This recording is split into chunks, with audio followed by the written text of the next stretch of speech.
Hello, everyone. Welcome to YFA, your weekly gaming news podcast, movie podcast, TV show podcast, and sadly, sometimes comic book podcast. And it looks like we actually might have some comic book this week. Why is it sad? Why is it sad, Abel? Because every time we keep saying that in the intro, we usually don't have news. But as like I can see in the stuff this yeah, week. thank God. There was stuff this week. Yeah, I actually saw some of this stuff too, so I'm pretty excited. There you go. There you go. But yeah, if you're just tuning in today, hello, good morning. This is the YFA podcast. You know, we come here every week. We talk about the news that's happened, and we sometimes have little topics. We have a couple interesting topics this week, but let's get right into this. We're gonna go into our PWRs. Let's have Al go first, and then I'll go second. Yes. How was your week, man? Good.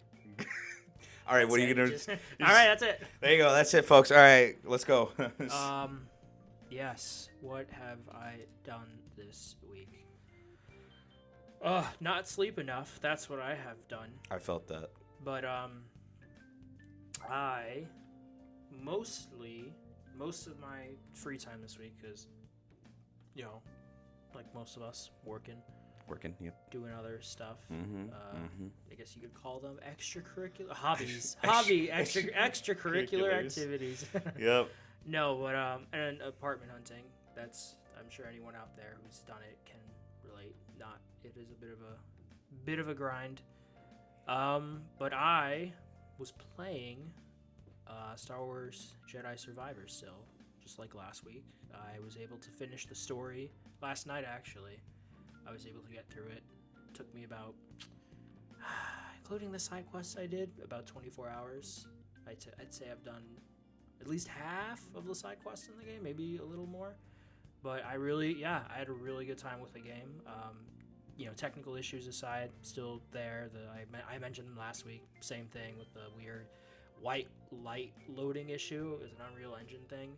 And then, some areas the frame rate really dips, which, that happened in the game, but nothing game breaking. Game never crashed on me, so I'll take what I can get. Yeah, there you go. But I had a really good time with the game. Like, it's not like, how Redfall came out last year? Yeah. And it was a buggy, broken mess. And then underneath the mess was a shit game. Yeah, pretty underneath the messy parts of this game is a really good game. I think if this game had come out in a better state last year, it could have been nominated for Game of the Year. I think it was phenomenal. A lot of people say it's like a great video game. It is a really good video game. It is Dark Souls light, like the first game.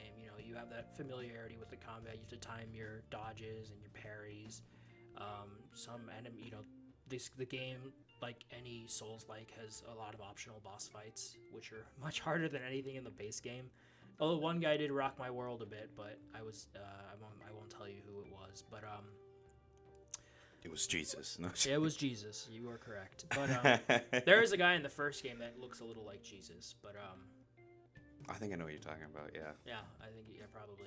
But yeah, there are more open. There are bigger open world sections. The main planet is called Kobo, and there's an outpost that you have that you can quote unquote upgrade. You're not helping with the infrastructure. You recruit people to your cantina, your pub, so it has more business and you get more little objectives from that. You have a garden on the roof, and then there's a great sense of exploration in the map. It's the leveling and the platforming. It's divided up in a way where it's, I think, genuinely fun to explore. And then Jeddah is the other planet that has a bit of an open area. And then there's, of course, other planets to go to that I won't spoil, but those are the two main big ones.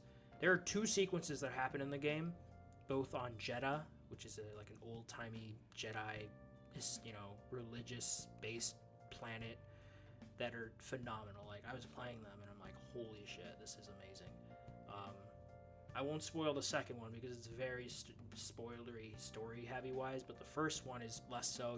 You're defending a temple. Yeah. That's important to this group. You're with someone.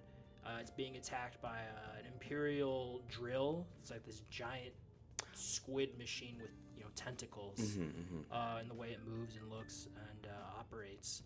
And you get this ability that lets you teleport through phase walls, or not phase walls, laser walls. Laser walls, like the bit. Yeah.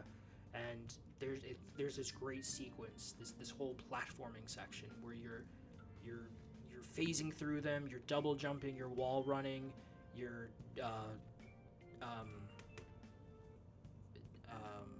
you're what's it not dodging, but when you dash forward, you know? Oh yeah, dash. Yeah, you dash. Force dash. Yeah, force dash. There's a force dash mechanic you unlock, and it's timed in such a way. It's so fun, and you're being fired at by TIE fighters and attacked by this thing, and you're trying to avoid everything, and you're high up in the mountains, and you're just wall running and jump. It's really fun. I was playing it like, this is fucking amazing. And then the second one is really good, but it's I won't spoil it.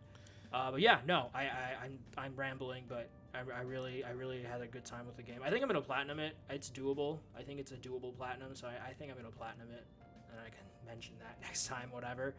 But yeah, no, I beat it. I can't wait to see where the story goes for the third one, because I think they did confirm we're getting a third one. Yeah, it's probably gonna be one of the greatest Star Wars trilogy of all time. I hope so. I just hope it launches in a better state. If you're listening to this, anyone from Respawn, fix those issues, man. Yeah. I know I already beat it, but just come on, guys, get your shit together. For real. I didn't watch a lot this week. Brooklyn Nine-Nine, same story there. Yeah. I love it. That cast is just a gold mine of chemistry and comedy. I'm barely into season 3. Something changes to the fundamental core. Oh my god, I can't think of any of the right descriptions this morning or ever. Or ever. Status quo of the show. Yeah. You know, for anyone who's familiar with it, I'm not going to spoil what changes, but there is a pretty big change so far. And then Fallout. Yeah, I'm gonna be blunt for anyone. Baby. Yeah, we did not. No, we do not. Because we're both terrible. But catch that bomb. No, we don't deserve to sing that. Fallout to the fallout. Yo, okay, so What? this is okay. That's probably a spoiler. Never mind. Continue. Oh, you were trying to spoil it? Oh my god. Yeah, I bet everyone besides us has finished watching this show. But it's great. I'm on episode 3. My favorite thing about it is just the production. It looks so good. Dude, like it's the power gorgeous. Armor. That first town you go to, I won't spoil. I don't think it's You see that invincible no, showrunner? That's how you it's do a called- TV show. You fuck. I'm sorry. I was pissed. At Invincible? Yeah, because he remember made us wait like a whole another couple months. Oh, yeah. Well, yeah. It's also on Prime. Okay. Yeah. That's how you do a show, fucker. Again, we'll one day we'll finish this. We eventually, but I love what I'm watching so far. Oh, no, Everyone else has to, and there was some good news about Fallout this week. But I won't go too into it because I didn't watch. I'm not even halfway through the season. What? Yeah, I was about to say he's not a film critic. I'm not. Neither are you. It's not a film. It'd be a TV critic. TV critic, yeah. Get your terms right. Abe. Oh my bad. You're You good. Spider-Man? Oh right. Yeah, Sam I Raimi. saw that in theaters. I saw Spider-Man, the OG with Toby. It was really, really good. Holds up. Yeah, it's very early 2000s cheese, but it's in the best way. It's very sincere with what it's trying to go for, and it has an identity that's purely Sam Raimi's Spider-Man. Oh yeah. It's really well paced. A lot of great visual storytelling in that movie that I forgot about, but yeah, they're every week they're playing a different Spider-Man. This week it's Spider-Man 2, and I'm Spider-Man 2. going to see that tomorrow actually. So I'm excited Power about of that. the sun in the palm of my hand. Thank you, Alfred. Thank you, Alfred Molina. Alfred Molina, the OG. And then Friday, I watched a movie. I mentioned it last week because it had come out last week. Civil War. This is a take on what a modern day American Civil War could look like on the ground. The focus is on a group of journalists who are trekking through a war-torn America, heading to D.C., trying to get a quote from the president, who is in this world the reason. I'm not going to go into details, spoiler stuff, but Ron Swanson from Parks and Ron Rec. Swanson. He's the reason that there's a civil war going on, and it's just the focus is what the average person would see and experience and be feeling if this were to happen. So it's less so about the politics and more so about the nitty gritty Yeah, of the like everyday. Like they're not gonna like the dirt and the mud. Yeah, exactly. Like he's trying to kill me, so I'm gonna kill him, sort of thing. It was really raw. I saw it in IMAX, and the sound design was impeccable. The guns, they were loud, like in the best way possible. There was Like really there loud. was an oomph to them. It was definitely, just for that alone, I think it was worth seeing in theaters. And then the ending was great. I'm not gonna spoil it, but it referenced something in real life, and I immediately got it. I'm like, oh, that's funny. But yeah, I really like Civil War. It's Alex Garland's new film from A24. But yeah, that's all I watched this week because I don't know. I was focused on Jedi Survivor. That's what I was. No, yeah. That was my big focus this week. And then I read again. Read some KOTOR. Still great. Nothing really new to say there. You're following Zane Carrick's journey as he's an outlaw from the Jedi. He's been framed for something he didn't do. He has As usual. Yeah, as usual. Yeah, as usual. The Jedi story right there. And then yeah, he's a bit of an outlaw, dealing with that while being on the run and hunted from the Jedi still. And then I read a comic called Roxxon Presents Thor, which is a tie-in to the current Immortal Thor run that I've talked about by Al Ewing. In the context of the story, it makes more sense, but it's Thor reading an in-universe, very, very commercialized, capitalized, corporate comic by Roxxon, where in this comic, he's Thor, and he's very capitalist. His name is Chad Hammer. Chad Hammer, no. And he's just like, yes, my name's Chad Hammer, and I'm a tech engineer, and his hammer says Roxxon on it, and he drives a spoof Tesla truck. Oh my god. And there's a joke about how to open it. Like, it doesn't have door handles. You have to log into the app and give them your retina scan and put your password, and voila. And it was like, who even needs door handles? Oh my god, it's great. Chad Hammer's. It makes sense if you're reading the current Immortal Thor run, but it was just a really funny, haha spoof. Making fun of corporations, but it's funny because it's a corporation making fun of, which is a point that it makes in the comic about how corporations have taken the whole, spoof, making fun of themselves angle. Oh, they hijacked that as well. So that's a point in the comic. It was really fun. And then I wasn't in a big watching movies mood this week, and I also wasn't in a big comic mood this week. So the only full issue I read was. Well, I read like 1.5 issues of KOTOR, and then I read Roxxon Presents Thor, which is a one-shot. It's a spin-off, or a tie-in, excuse me. A tie-in, yeah. So I'm like, what? I was... Oh my god, someone's going to listen to this at work.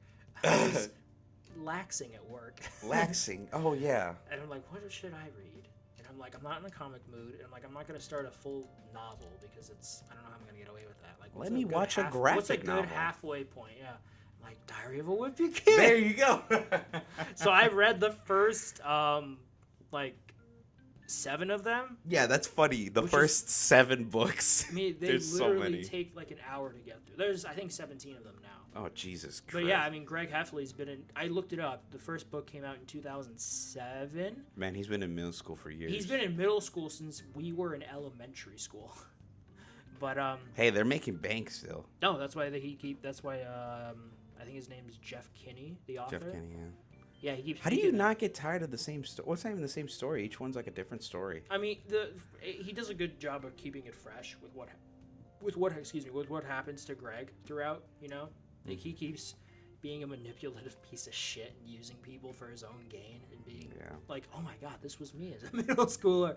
There's one instance, I think it's in Roderick Rules, the second one, where he talks about during the summer how he was part of swim team, and at a point he got tired of it and he'd go hide in the bathroom, and I'm like, I used to do that. I used to be on the swim team during the summer, and I used to hide in the bathroom during practices because I didn't want to fucking practice.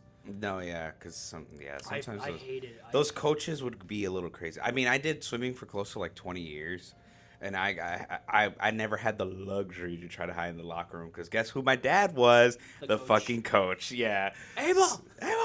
Literally that. Abel! Yeah, so I that's, bet, yeah. yeah, the first one, Roderick Rules, The Last Straw, Dog Days, The Ugly Truth, Cabin Fever, The Third Wheel, and then I was reading Hard Luck. But yeah, it's they hold up. You know, obviously it's for a middle school audience. But Yeah.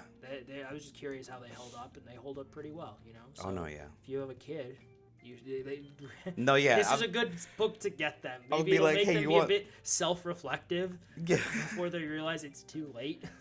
Yeah, I'm But- I'm about to go like, hey kids, you can read my Darren Murphy kid books for your like Hopefully book your reports. kid Do they even do is book not a reports wimpy anymore? kid.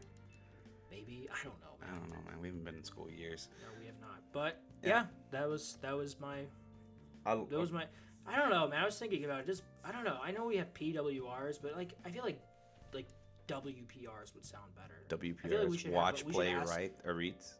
I mean, the order is arbitrary. It's just the way it sounds. Because usually W comes first because it's the longest. I feel like we should ask people. We should. I can Ask- actually put a poll on our thing and ask. If no one's gonna, I'd be amazed if we got 2 votes on that. Yeah, we just. And don't be one of them, Abel. I won't. I can't. You can't add oddly enough, but You can do it with your normal account.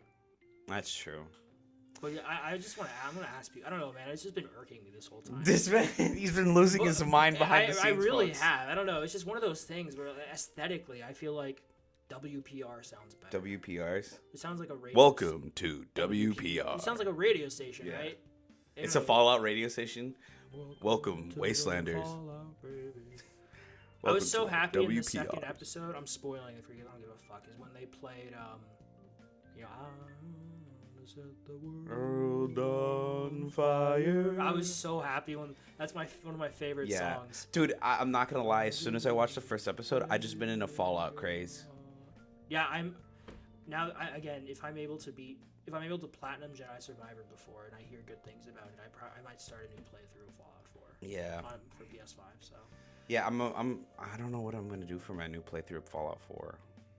but speaking of Fallout 4, what did you do this week?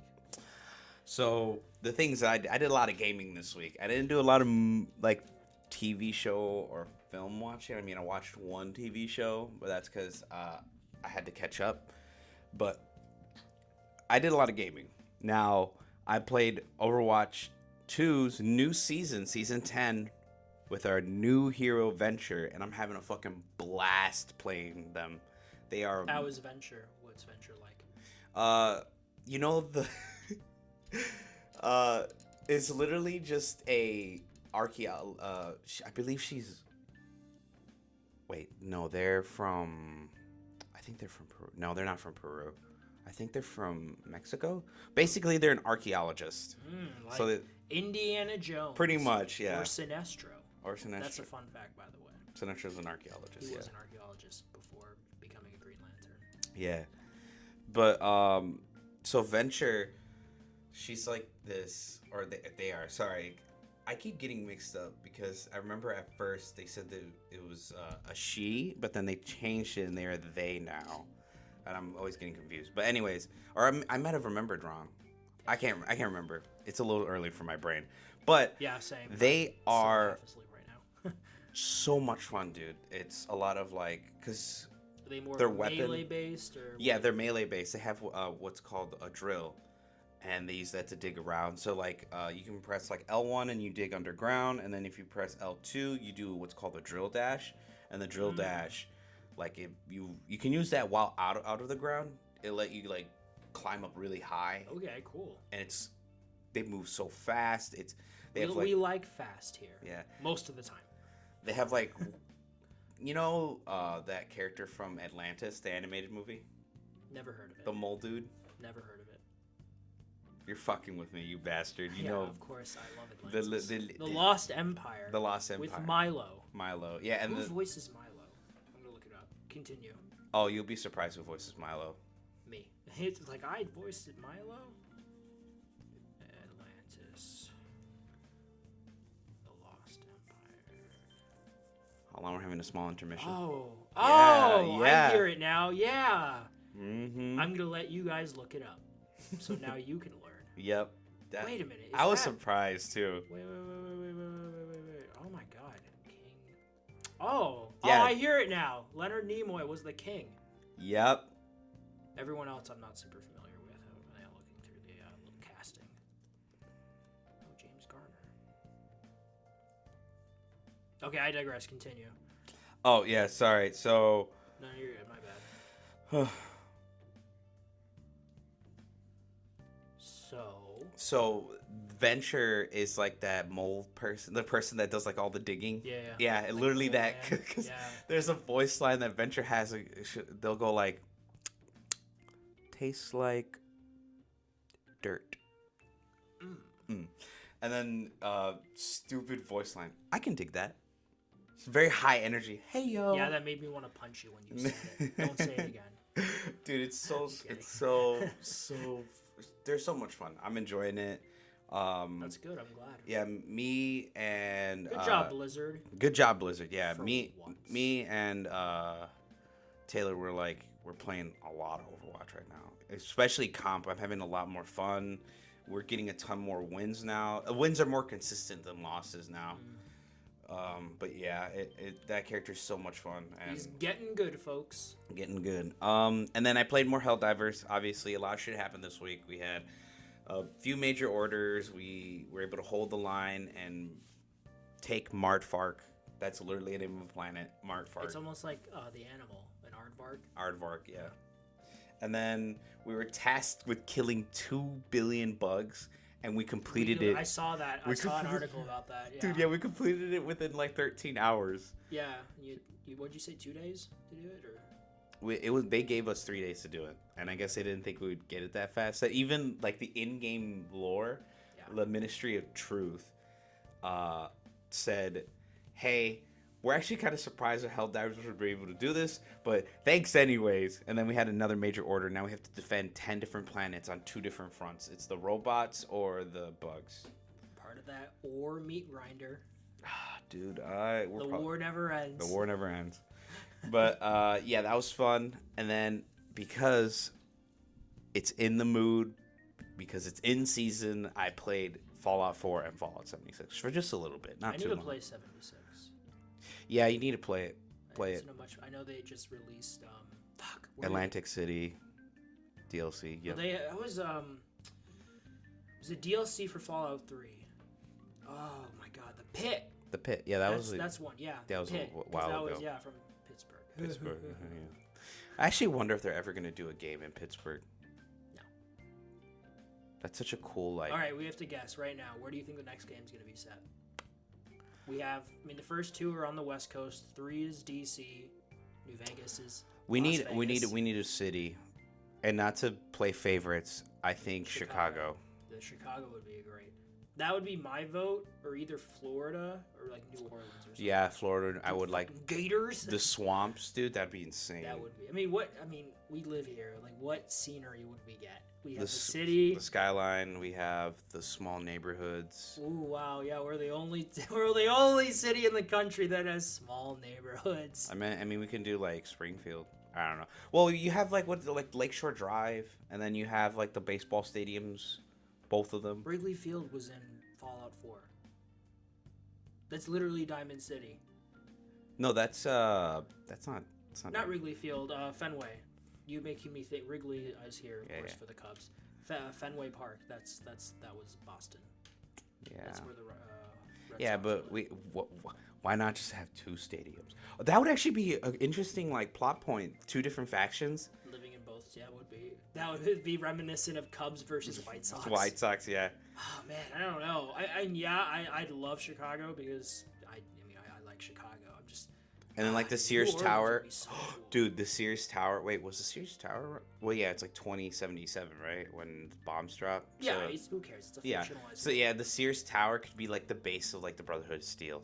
Yes. Like the big tower in the middle of the city, and it's like, oh, it's the Brotherhood of Steel. Todd's listening to this and just stealing our ideas. And he's like writing them down. Write that down. Write that down. Oh man, I think there was a mod for it, but I'm pretty sure someone did Fallout Florida. Oh yeah, some people are doing like Fallout London. Oh yeah, R.I.P. Fallout London. Yeah, we'll go into that in the. I'll say it in the news section towards the end. Just to remind me, but yeah, I played a lot of that Fallout 76 because I chunked a ton of hours in Fallout 76, and I made a bunch of houses for myself. So His own little neighborhood. Yeah, literally, literally. And then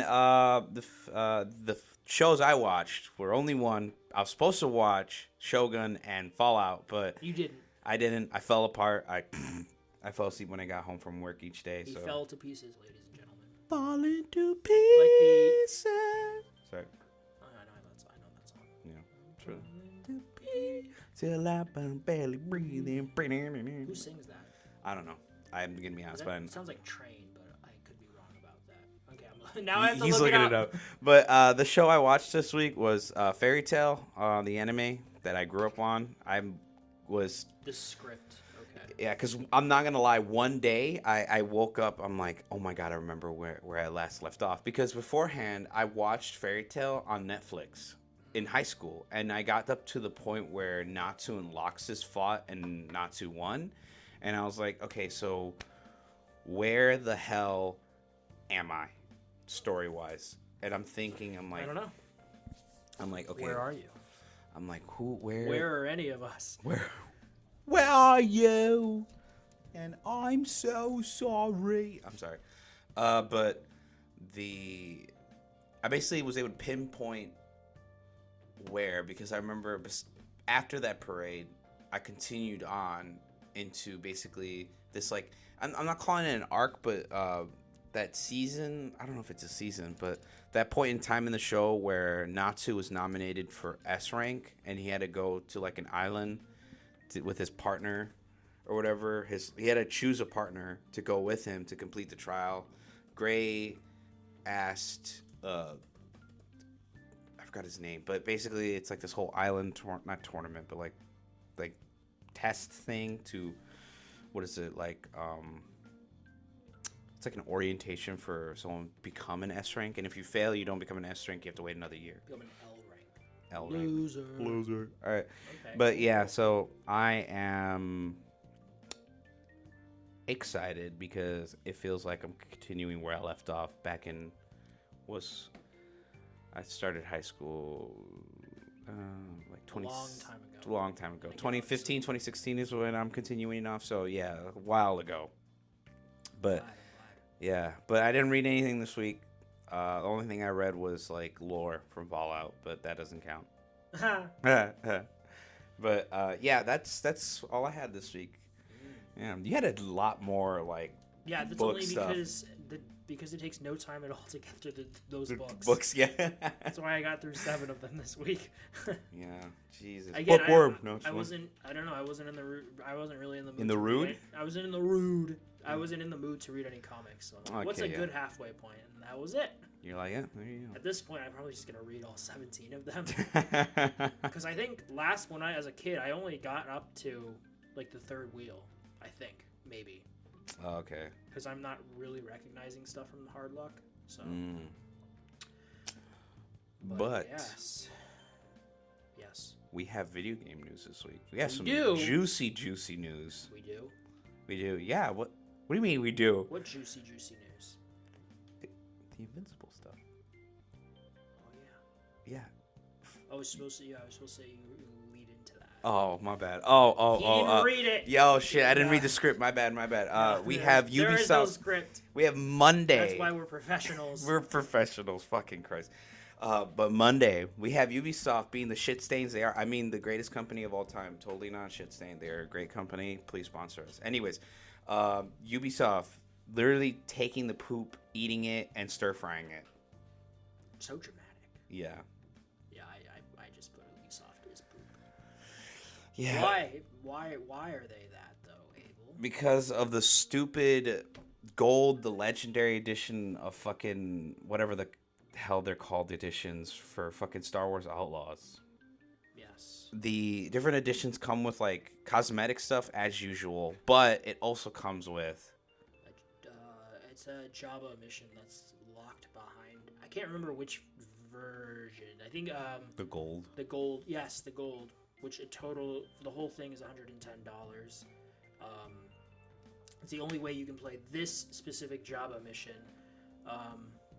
And then Ubisoft, had to come. People online getting into little like, oh, what the fuck, Ubisoft, pulling their usual crap. Someone from Ubisoft came out and said, the quote unquote, to clarify, Jabba the Hutt and the Hutt Cartel are one of the main syndicates in Star Wars Outlaws and will be part of the experience for everyone who purchases the game, regardless of edition. It's just that particular mission. Yeah, the Jabba's Gambit mission is an optional additional mission with the Hutt Cartel along Kay and Nyx's journey across the Outer Rim.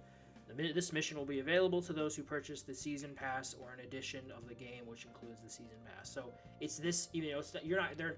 I feel like some articles were trying to they were getting clickbaity with their titles. Yeah. Like, oh, you're only going to be able to do Jabba stuff with this edition. Yeah. He is in the game. This specific mission is locked behind it, But it's still frustrating. It's still a little annoying. It's still, I get these, obviously DLCs have been a thing forever, and pre-order DLCs especially, at this point, it's just, it feels like at a point especially when they announce this, so early, it's just they're doing this because they know they can get some sales with it. Oh, and they can get away with it for sure. They keep this could have been in the game, but no, fuck it, let's cut it and charge a little extra money for it because we're gonna have people who will buy it. Yep. But the thing with Ubisoft is always, if you wait long enough, and by long enough I mean a couple of months, it'll be on sale. So you should just do that at a fairly cheap price. Yeah, like half off. Half off. I mean, this game comes out in August, so give it till the holidays. It'll be half off. Yep. But it's just annoying that kind of again, beating a dead horse. But this is where we are with gaming. With Ubisoft, where it just feels like certain content is cut for the sake of an extra penny. I'm not gonna lie, I had interest even when I saw this stuff come up. I'm like, okay, yeah, the gold editions and stuff, yeah, that's annoying, but it's not gonna stop me from wanting to try it. But as soon as I saw it has a season pass, again, we've said it before, but if you are the patient gamer, you're winning. You're winning all the time because if you wait long enough, it'll be on sale and you'll get this. Are you winning, son? You'll get this for fucking $40 in like a year or so. So, patient gamer. There you go. Here's some more food. Yep. But again, it was here's some more food. It's just it's a thing with Ubisoft making dumb decisions, slightly tone deaf decisions in the name of an extra buck, like most companies now. I just call it boomer ignorance. It's just like they don't. Sure. It's how many times I got to teach you this lesson, old man? I mean, it's we talk with our wallets and people buy it. So when they don't buy it, then they don't do it. Like I don't know, with Suicide Squad or something, or Avengers. I hope WB eats a shoe for that travesty of a fucking game. It has Squad. Yeah, it has such good dialogue, such amazing dialogue, characters, everything. It's great. Literally, the end game, the gameplay. Jesus. Main story is short. Very disappointing boss fights. Oh yeah. All that jazz. For a series that had probably one of, if not the best boss fights ever created. Okay. The Mr. Freeze fight. Yeah, right. But Ubisoft, you were a little poopy this week. A little. Maybe not as dramatically as Abel said it. Abel likes to be dramatic. Yeah. But a little poopy. Yeah. Fuck them. But what else happened this week, Abel? On Tuesday, we had a little bit of a little thing that happened. Sony confirms PlayStation 5 Pro by filing a copyright strike against leakers for videos showing off the console. Were you struggling to say video? Yeah, I'm sorry. What was that? Your brain shut off for like a moment. Leakers. When I saw leakers videos, my brain just kind of shut off. Basically, like Activision, when Activision shit gets leaked. Like I remember when during COVID, a lot of Activision shit got leaked for like the coming seasons because I used to play like Call of Duty like that. Sure. But the way to tell if a leak is true is if the video gets copyright struck by Sony and taken down. Oh, yeah. Sure. I mean, or it was like just with, by any all company. The Insomniac stuff, the GTA 6 leaks. I mean, they looked legitimate before it was confirmed, but I mean, yeah, the copyright strike, yeah, obviously. Yep.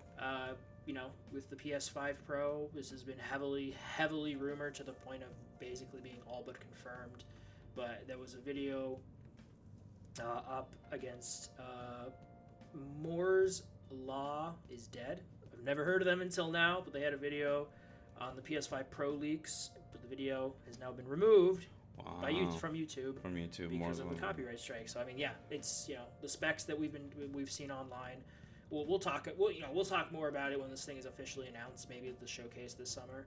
But yeah, it just adds a little more fuel to the fire. And be careful if you're gonna make these videos, because they could get struck down. So the leak is that the PS5 Pro will have games to run at 4K and a consistent 60 FPS. Yeah, we'll fucking see. We'll see so that. We'll fucking see. Remember when the PS5? I think is it on the box where it says 8K gaming? Yeah, 8K gaming. Yeah, that one has it. It's a fucking lie. Yeah, who the fuck? Who even has an 8K television? It's that one jackass out there who just wants to tell people he has an A. Like, hey, you see my TV? It's 8K. That's 8K. Like, wow, 8K. What is available in 8K? I feel like most people don't even use 4K, let alone 8K. No, yeah, I mean, 4K is becoming more like modern. Yeah, it is becoming more, but I bet a lot of people. That's why you still go see DVDs at Walmart and stuff. I mean, we think that, but we're not tech nerds. We're idiots, but we're into this stuff, Yeah, we're deep. Whereas the average we're deep in the chili bowl. The average Joe who isn't online all the time like we are, it just DVD, Blu-rays, sure, Blu-ray, but that's just that generally is just 1080. DVD players are still a thing. Yeah, they are. They are still a thing, and it's just the last DVD I watched was about a year ago. It was for X. It looked terrible on my TV. Oh. The quality, I was like, maybe is this 720? I don't even know. I think it was 480. It looked really bad. That was the last DVD I am ever gonna watch if I can help it. Makes me sound so entitled. The quality. But what were we talking about? Oh yeah, right. Moore's Law's dead. This is an article from Tweaktown. They said covers the PS5 Pro's leaks in his video from mid-March. Yep. But the video has since been deleted from YouTube. I screenshotted the main Trinity technical overview from MLID's video on YouTube, which you can see above, covering the improvements coming with the PS5 Pro, which Abel was talking about before. Yep. Yeah, the screenshots on the articles online. It's from Tweaktown. We're not gonna get into the techno mumbo jumbo of it until it's officially announced, I think. So we don't get copy strike. Yeah, we won't. Yeah. Mm-hmm. But do you think if it's good enough, could you see yourself getting a Pro? Yes. Yeah, I think so too. I think if I'm able to trade in especially if there's a deal, say at GameStop, where like you get $100 off of it, I would trade in my PS5 for a Pro. If the jump is worth it, No, yeah. If it's like, oh my god, this is like Jedi Survivor, for instance, it runs better on PS5 Pro, even though the PC version still has issues. But I digress. But just as an example, I'd be like, okay, yeah, I'm interested in that. I like my good gaming. Off topic, but I wish playing Jedi Survivor and then thinking back to Spider-Man 2, I wish every game had a balanced mode, a 40 FPS mode. Oh yeah. That should just be a staple. That's just what I'd play. That should be the norm. 40 on console anyway. That's what I would play all the time because it's a good compromise. It's a good halfway point between fidelity and frame rate. Yeah, and it doesn't look too choppy. Oh, it doesn't. I played Spider-Man 2 the whole time, and it looked really good. It was pretty smooth. The OCD part of me wishes it was 45 because that's halfway between 30 and 60. But yeah. I'll take what I can get. But yeah, be careful out there if you're gonna make those videos. Yep. Oh yeah. Here's your thing. The juicy. The juice. All rip R.I.P. juice. the juice. R.I.P. the juice. We know you killed 2 people, but you're dead. So you're dead. The meme is dead. Rest in poop. Yeah, rest in poop. What happened this weekend? This week, on the exact same day as the Sony stuff, on Tuesday, we had not an announcement, but a little bit of a little thing. But Skybound turns a crowdfunding for a AAA Invincible game. Now, if you don't know who Skybound is, it's the people who made The Wolf Among Us, The Walking Dead. There was a thing about The Wolf Among Us this week. Oh yeah, there was an update. They shared, I think, 1 or 2 new images. And it's still in production. Still in production. Yeah, and then what else? They also made the Borderlands, Tales of the Borderlands little game. Oh yeah. Yeah. So yeah, if you're wondering who these people are, but basically, a video game for Invincible is in development over at Skybound Entertainment, or rather, will be after its crowdfunding campaign wraps up in April 3rd. 30th. Sorry, 30th. Oh God. Basically, they have a target goal above 50K. Yeah.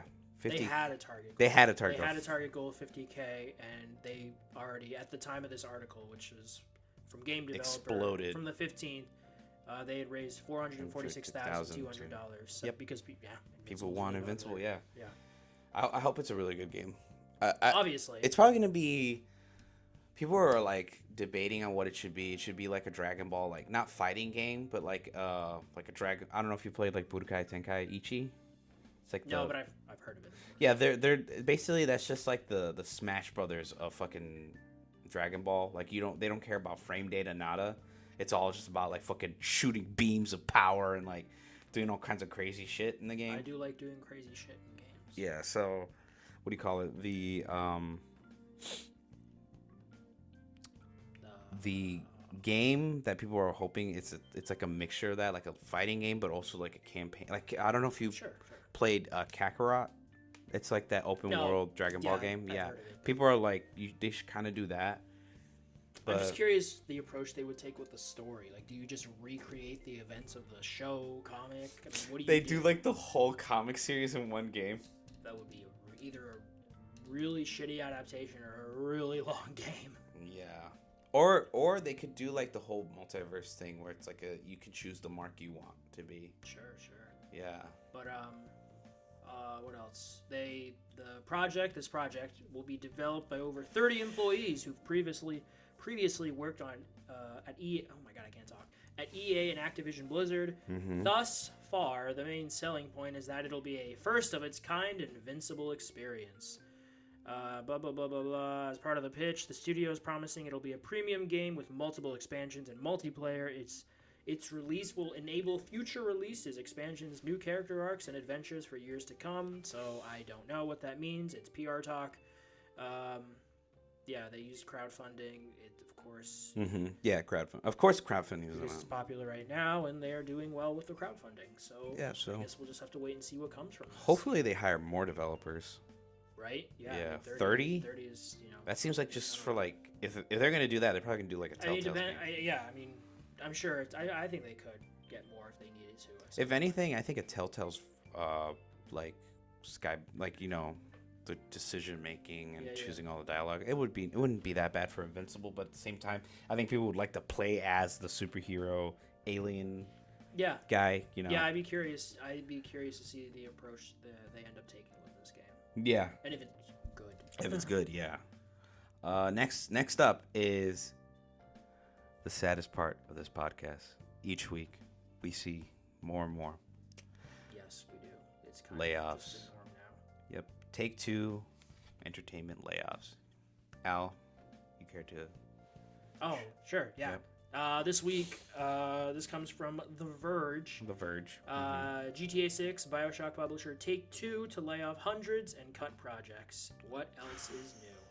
The parent company of Rockstar Games and 2K will cut around 579 jobs and scrap several in development titles.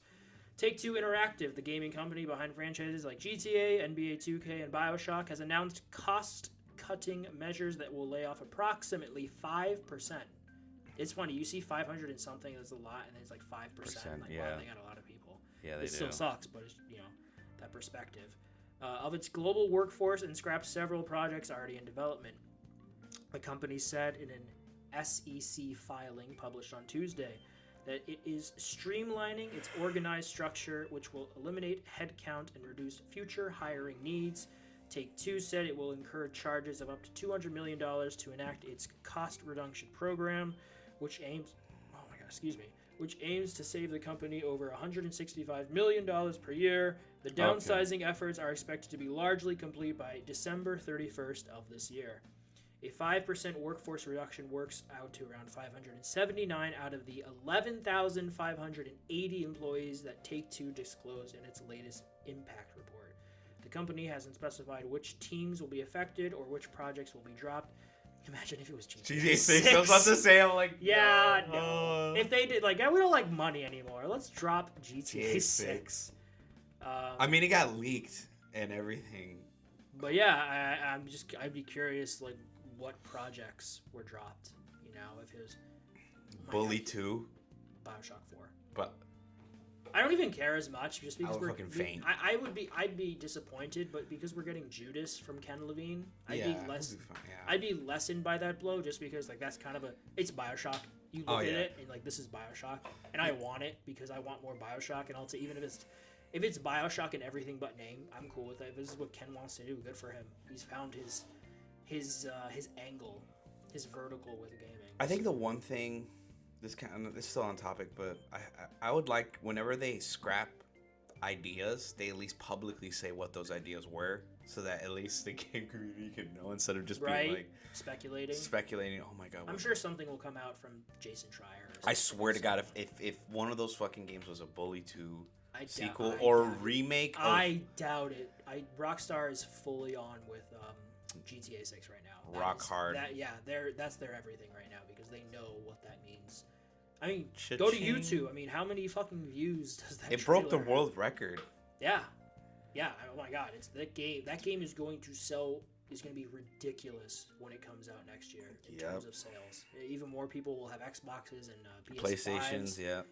There's probably going to be. I could see there being a bundle, dude. If there's a bundle, oh my god. Yo, that's selling out frame one. Oh, that's gonna go on. That's gonna be scalped to fucking hell. Yeah. Yeah. I mean, GTA 6 is the app I use. It's called Stash for keeping track of my games. The mustache. There's a list where you can see the most anticipated from users. Yeah. Number 1. Of course. GTA. Silksong is second. Yeah, Silksong is number 2. Nice. Wukong is number 3, which is not surprised. It looks. I mean, people who have gotten their hands on it said it's really good. So oh no, yeah, I heard as much. For that. But yeah, as always, it's unfortunate. Cost cutting, PR, capitalist, money saving reasons. I hope everyone affected is able to bounce back and find something along with everyone else who has been cut this year. It's unfortunate, but it's just happening right now. So best of luck to all of you. It sucks. It does suck. That was the end of Tuesday's stuff, but jumping over to Wednesday, some fun news, some fun news. But we are getting, PC players are getting PlayStation trophies on PC, starting with Ghost of Tsushima. Oh, wow. This comes from Windows Central. PlayStation trophies are coming to PC for the first time with the upcoming Ghost of Tsushima port. First released on PlayStation 4 back in July 2020, Ghost of Tsushima is coming to Windows PC May 16th this year. The port is being co-developed by Sucker Punch Productions and Nixxes Software, who have done other PC ports like Horizon. This is the first game to support trophies on PC with a special overlay that includes a player's friends list, trophies, and settings. Oh, wow, okay. So, Sucker Punch Productions Ghost of Tsushima will support PlayStation trophies on Windows PC, a first for the porting endeavor that first began in earnest back in 2020. As shared by PlayStation. God of War, right? I think so, yeah. Yeah. Sorry. Continue. No, you're good. As shared by PlayStation Blog, Ghost of Tsushima's Director's Cut, which is being brought to PC with aid from Dutch porting studio Nixxes, shares a trophy list with the PlayStation 5 version of the game. We talked about the overlay. Cross-play and cross-platform chat are also enabled for PC players who want to play the co-op Legends mode with anyone on PS4 and PS5.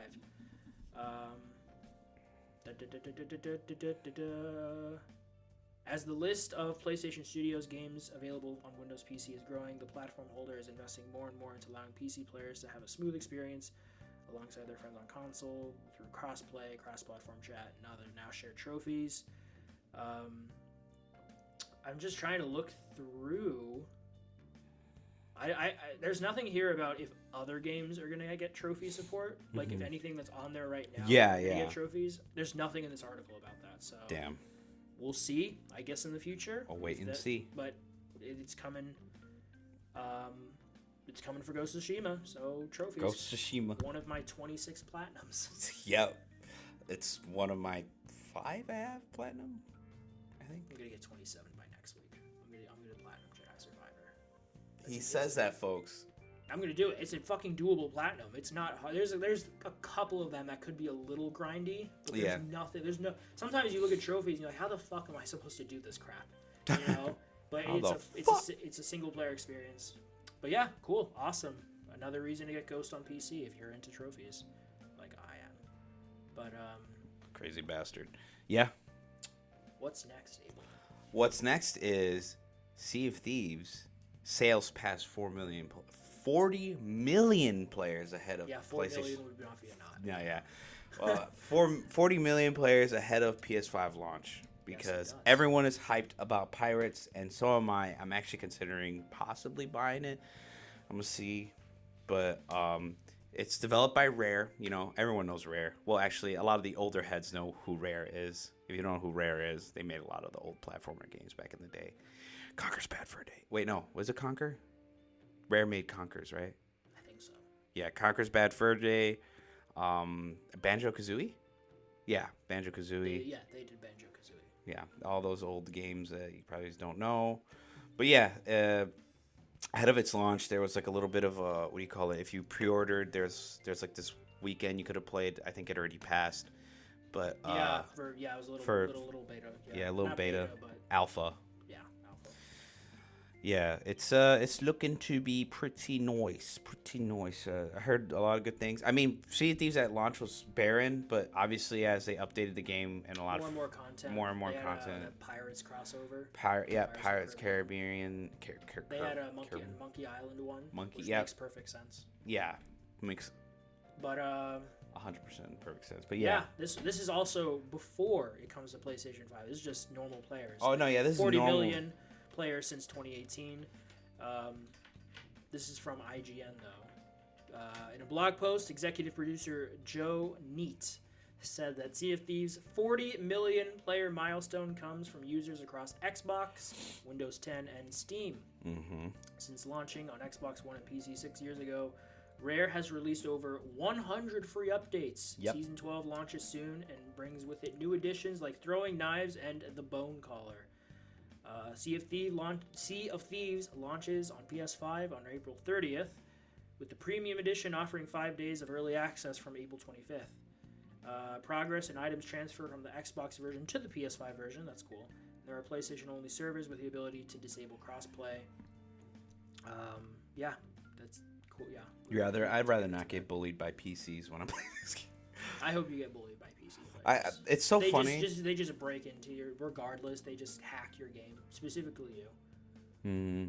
But awesome. Congratulations, Rare, on your milestone. I remember, it was a little disappointing when the game first came out with its lack of content, but they stuck with it, and they fixed kind it. of in a way, it's kind of Xbox's No Man's Sky. Oh yeah, it is Xbox. Ocean, space. Ocean, yep, ocean, space. Ocean man, take me by the hand, bring me to the land. You need to play Abzu. Actually, I have. You have played it? Yeah, You beat it? No, Boo! It's like a 3-hour game, Abel. Okay, but He has true. no excuse. Yeah, I really don't. I just stopped because I was playing another game. Because I was playing that, and then I started playing Hollow Knight, and then I stopped playing Hollow Knight because then I started playing Outlast 2. I also stopped playing Hollow Knight. I need to get back to it, right? Yeah. When they announce Silk Song's release date, that's when I'll start up Hollow Knight again. Yeah. How long has that been in development? Holy shit. It's been a few years. Watch there only be like 4 years since it was announced. Watch there only be like 10 bosses. I somehow doubt. I mean, this originally started off as DLC and then it became too big, so they made it into a full-fledged, like Tears of the Kingdom. Yeah. Originally DLC for Breath of the Wild, so. But yes, what else happened that day? What else happened that day? We have 70% of developers are worried about live service. We talked about live services a couple weeks ago as one of our main topics, so this is kind of a full circle kind of thing for developers. That's what I was thinking. That's what came to my mind as well. Yeah. Like, oh yeah, this reminds me about when we talked about it. But yep. This was article, Gaming Bible. Yeah. Mm-hmm. But a study finds that 70% of developers are concerned about sustainability of live service games because no fucking shit. Yeah. Because who the fuck's gonna keep the servers up after like 50 years?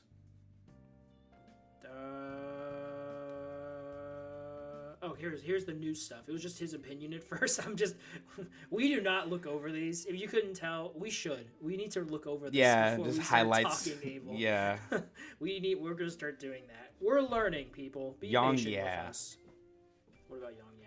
No, he likes to like go through it and highlight with like an actual like he'll screenshot, not even screenshot. I think he'll. Well, he's been doing this for a little bit. Yeah, he's a little more experienced than we are. We're noobs. As reported by Eurogamer via Game Developer Collective, a recent study has revealed that 70% of developers are concerned about the sustainability of live service games. The survey was conducted with 600 developers who were interviewed between February and March of this year. The survey revealed that 39% of the developers interviewed had mild worries about the current live service business model, with another 31% were very concerned. Developers are worried about maintaining player engagement for the long term, as well as rising acquisition costs. Furthermore, the survey revealed that 30% of developers are exploring the prospect of creating new DLC for upcoming games, and there is an added emphasis on releasing video games digitally instead of physically, which will surprise no one. Whatever the future may have planned for the video game industry, we just hope for more great games and job security for those that bring us such joy, which obviously, preach. But what are your thoughts there? Okay, so if they're ever going to do digital, they need to reduce the price. If they're going to do digital, because then digital only. If they're doing digital only, reduce price. Because I'm sorry, you're not making a disc. You're not, that like. There's less cost involved. Less cost involved, exactly. Which like that's not the excuse for having $70 game. Yeah. By all means, like I hate that it's $70. I remember when video games were like 40, like $30. I literally grew up during that time. That's how I bought. Didn't. Yeah, when no, they weren't. Yeah, I'm older than you. No, they were. They were $60 back then. No, yeah, the PS3 era, but PS2 when the PS2 was still around. No, they were not. They were not. No. Dude, then how did I get fucking? Your I had modern. Were nice. No, Modern Warfare. Okay, Call of Duty let's look it up. Okay, Call of Duty Modern Warfare 1 for the PS2. Did PS2 games cost?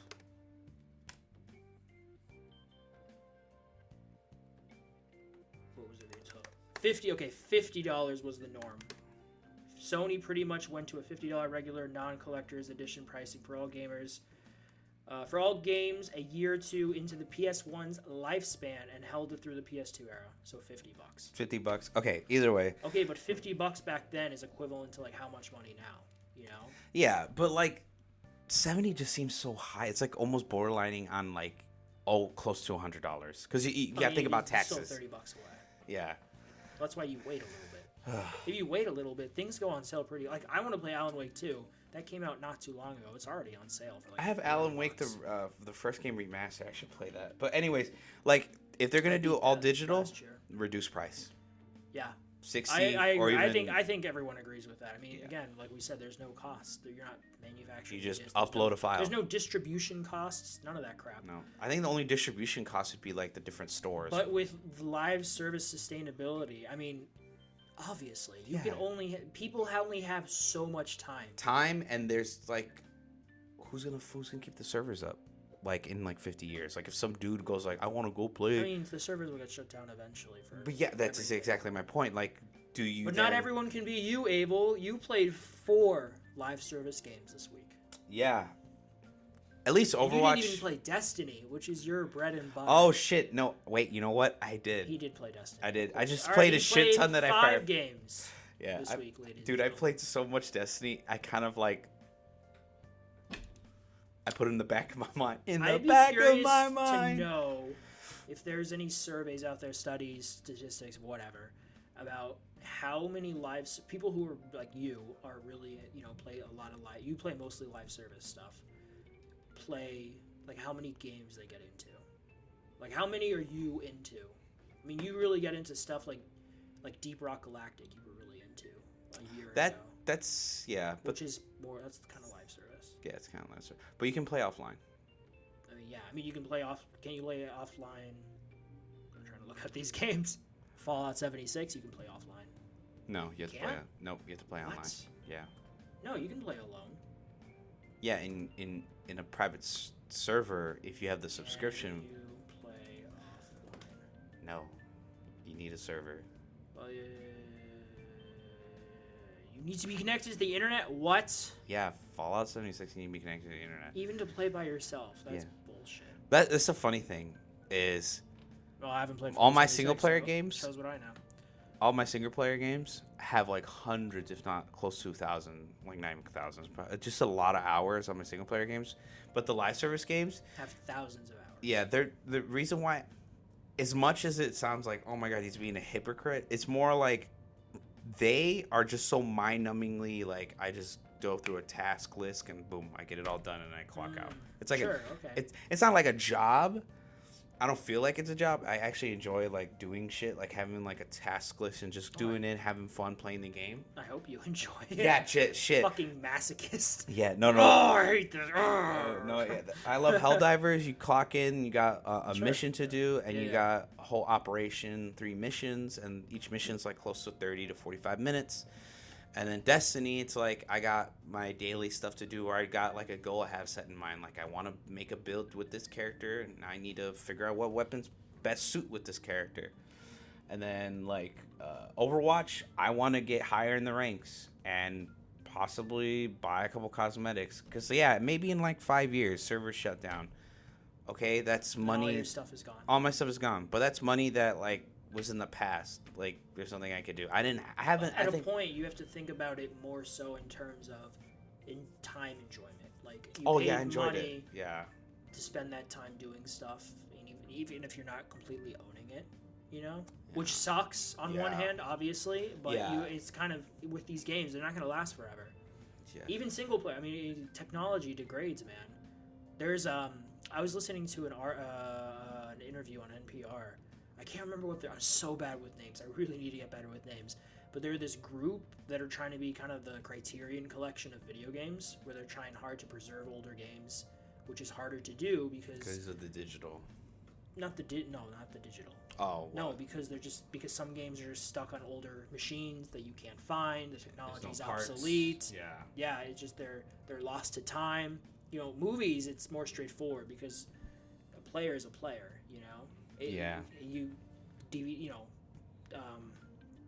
There's less technology involved with movies than video games, because you're just. I'm not gonna get into the intricate of it, but you just. Fuck, where was I going with this? Just the intricacies. Making games last. Yeah. And having them for generations to come. Yeah, because either to play or just to remember. I think. Kind of going into that, I think is that next on our. Is it? I don't know if you put. Yeah, perfect. So, speaking of trying to play. Old games, go to the next. Yeah, thing. Yeah, that's so perfect. I wasn't even trying to segue. I just because you were saying that, I'm like, wait, emulators. Oh yeah, segue ahead. So, what happened recently because of Apple Store's new like policy plans have to be changed more flexible. They're a little bit more flexible. There's this little company. I forgot the name of it. Nintendo. No. Oh my god, Nintendo sending out an emulator would be insane. But no, there's this Delta, yep. Or that's the name of the emulator. Is that what you're thinking of? Yeah, the Delta, the emulator, free Nintendo emulator launches on Apple App Store, and Apple really can't, or not Apple, Nintendo I don't think can do anything about it because they don't even preserve any of their older games at all. Yeah, I'm not sure what their policy is. I know they're tough with copywriting shit. Oh no, yeah, they are. They crack down on that shit very fast. But do you want to read the article, or I can read it? I'll read it. I was just kind of like a little sad because, well, not sad, but I'm a little happy that this came out because then there's like a lot of people who said, oh, I can like show my kids what like a Nintendo game looks like on the big TV. That's the opposite of sad. Why did you say sad for a I was sad for a second because it's like the not the mortality, but like the fact that some of our games we're probably never going to be able to play again. Like what? I mean, for you, are there any specifics that you think of? Be like, oh, I can't play that as long as there's still emulators by the time I'm 50, probably Super Mario Brothers World. That I played that so much in high school in between classes because there was like you could say it was your whole world. Die. No, I'm just but yeah. So after Apple loosens its policy allowing retro game emulators, developer Riley Tustet launched a new free emulator on the App Store yesterday, offering support for several Nintendo consoles from yesteryears. In a blog post, Tustet revealed Delta servers yesterday being April 17th. Yep. Yesterday being April 2017. No, 17. 2017. April 2017. April 17, 2024. Tustet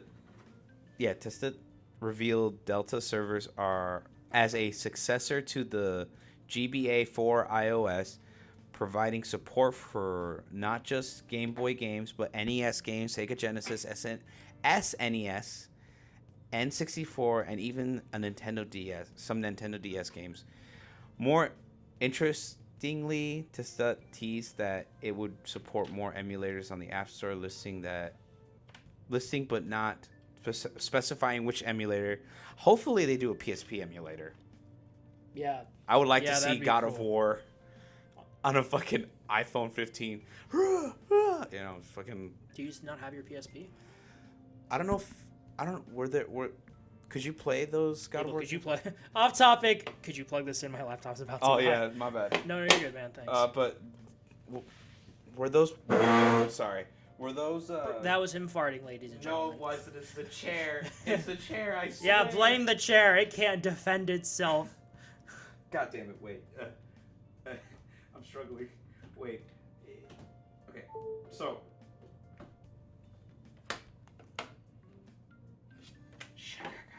All right. No. Okay. So I don't. What I was trying to get at with the God of War stuff is that I don't know. Was it for that PSP or the PS Vita? What? Those God of War games. The PSP. Those PSP. Okay. Yeah. because I'll buy a copy and be able to play it on. I remember. I have it still. The PSP Go, which is the digital only one, and I remember I pre-ordered God of War: Ghost of Sparta from GameStop, and I didn't realize it was physical only, and I couldn't get that, so I went and picked it up, and I'm like, oh, this isn't gonna work, so I just had to buy it online. Oh damn! Do you have that copy? I have it still. I have them both digitally. I have Chains of Olympus and I have Ghost of Sparta on my. I was talking about the physical copy of Ghost of Sparta. No. Fuck. I mean, no. Sorry. Damn it! It's right back. there. My PSP. Where? It's right there. It's in that little black bag. Oh yeah, I see it now. Yeah, it's just sitting there on the green box. Yeah, with my other God of War games right there. Yes. Yeah, but yeah, so. Well, this is good. It's good. Yeah, this is a W for games, to be honest. Because no offense, not everyone's gonna have big offense. Biggest offense, but not everyone's gonna have a PSP, and there's not enough to go around, obviously, because they're not in production anymore, and there's not gonna be a lot of copies left of certain games. Yeah. So emulators are gonna be, as much as what do you call it? The companies might hate them because it's like, oh, we're not getting money out of them. But it's like, no, you shouldn't look at it as that. When I feel like there should be like this new like universal law, like, you know how like not universal law, like not like a gentlemanly law, but like gentlemanly law, unspoken law. There you go, an unspoken like a staple. Like a staple. There you go. That like after like close to 20, 30 years that a game's like out. Like it's that it should be like. Well, that gets into copyright laws. Yeah, like how recently the original Mickey Mouse became public domain. Yeah, that's why we're getting the shitty horror movies and whatnot, like Winnie the Pooh as well. But that's the original version. The modern versions of Mickey are still under Disney, copyright. Oh yeah. But the OG version, that's why we're getting that game next year, Mouse. Yeah. That FPS one that's set in the Steamboat Willie, like Steamboat Willie 1920s vibe, which that's actually one of my most anticipated games. But that's where it gets finicky because it's still public domain. I'm sorry, it's still private domain at that point. Yeah, I'm just like there should be like an agreement, an agreement that but like companies. That's the thing. A lot of these big wigs at these companies, they don't give a fuck like we do. Yeah, no, it's all. They're like, oh, it's just a disc. It's all about the quarterly earnings to them. It's all. Yeah, but money. But like, I'm so glad I have all physical copies of pretty much all the games I like. As you can see, I have God of War 3, Dead Rising 2. I have the God of War collection. I have Uncharted 4. I have Destiny 2. Still in the box and the disc. Because for some reason, long story short, my PlayStation 4 Yep. wigged out and changed the disc version of Destiny 2 to the digital version. So I have the digital version of. This is before it became free to play. Okay. So that's what was crazy about it, is that I was able to get the digital version of Destiny for like free because it wigged out and it like almost crashed. Bungie's gonna come after you now. And then I have the Force Unleashed. I have a bunch of just games there, and they're all. I even have the Crash Classic trilogy there. I have that. That was on. I just played that through PlayStation Plus. Yeah, it's so good, but It is good. It is.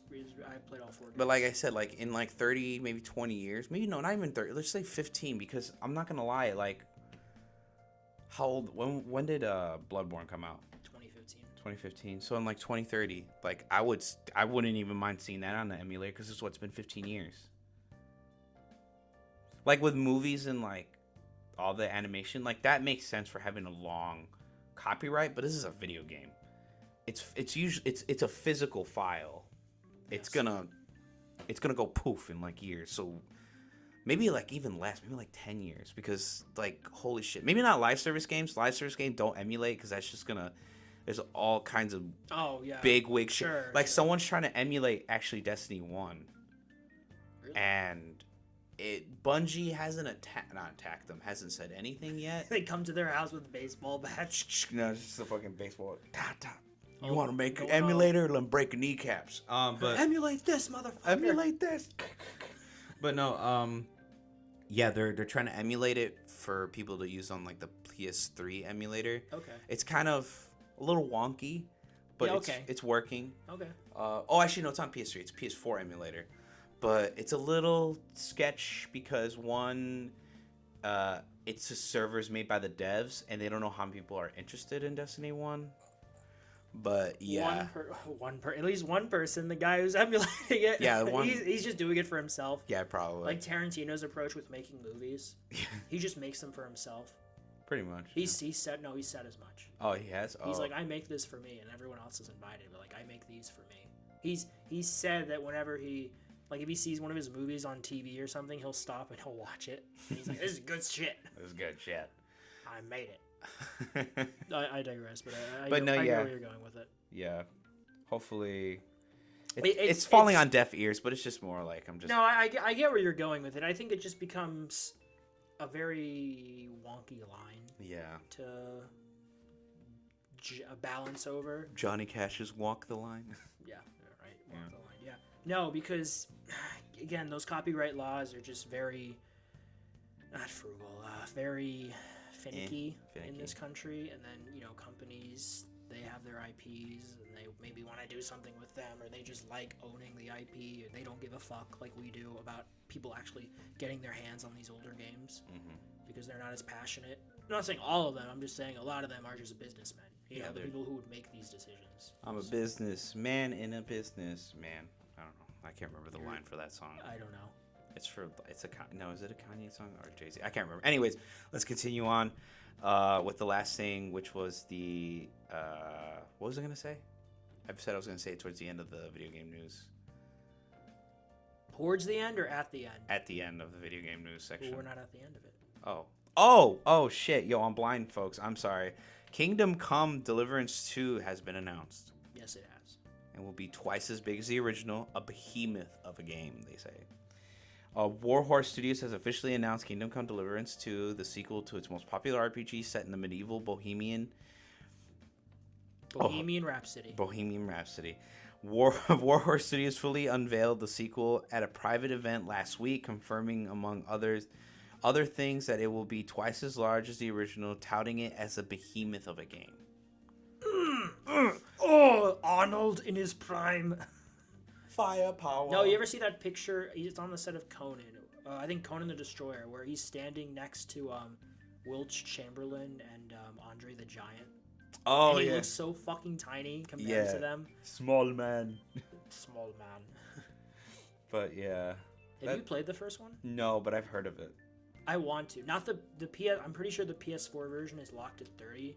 The PC version is like $8 right now, and I'm really tempted to buy it. I just don't know how my PC will run. The last time I put on my PC, it was just loud. I've never cleaned it out, and I have an Alienware, and don't buy an Alienware like I did. I'm thinking next year my warranty expires, and I'm thinking maybe I'll invest in an actual good PC, like a custom built one, you know.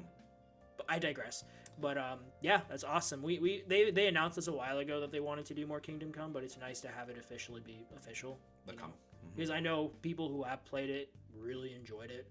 It's almost like, say, Skyrim without the dragons and stuff. It's obviously medieval set, but that level of the way the world's set out, the combat is pretty fun. It's kind of almost chivalry like.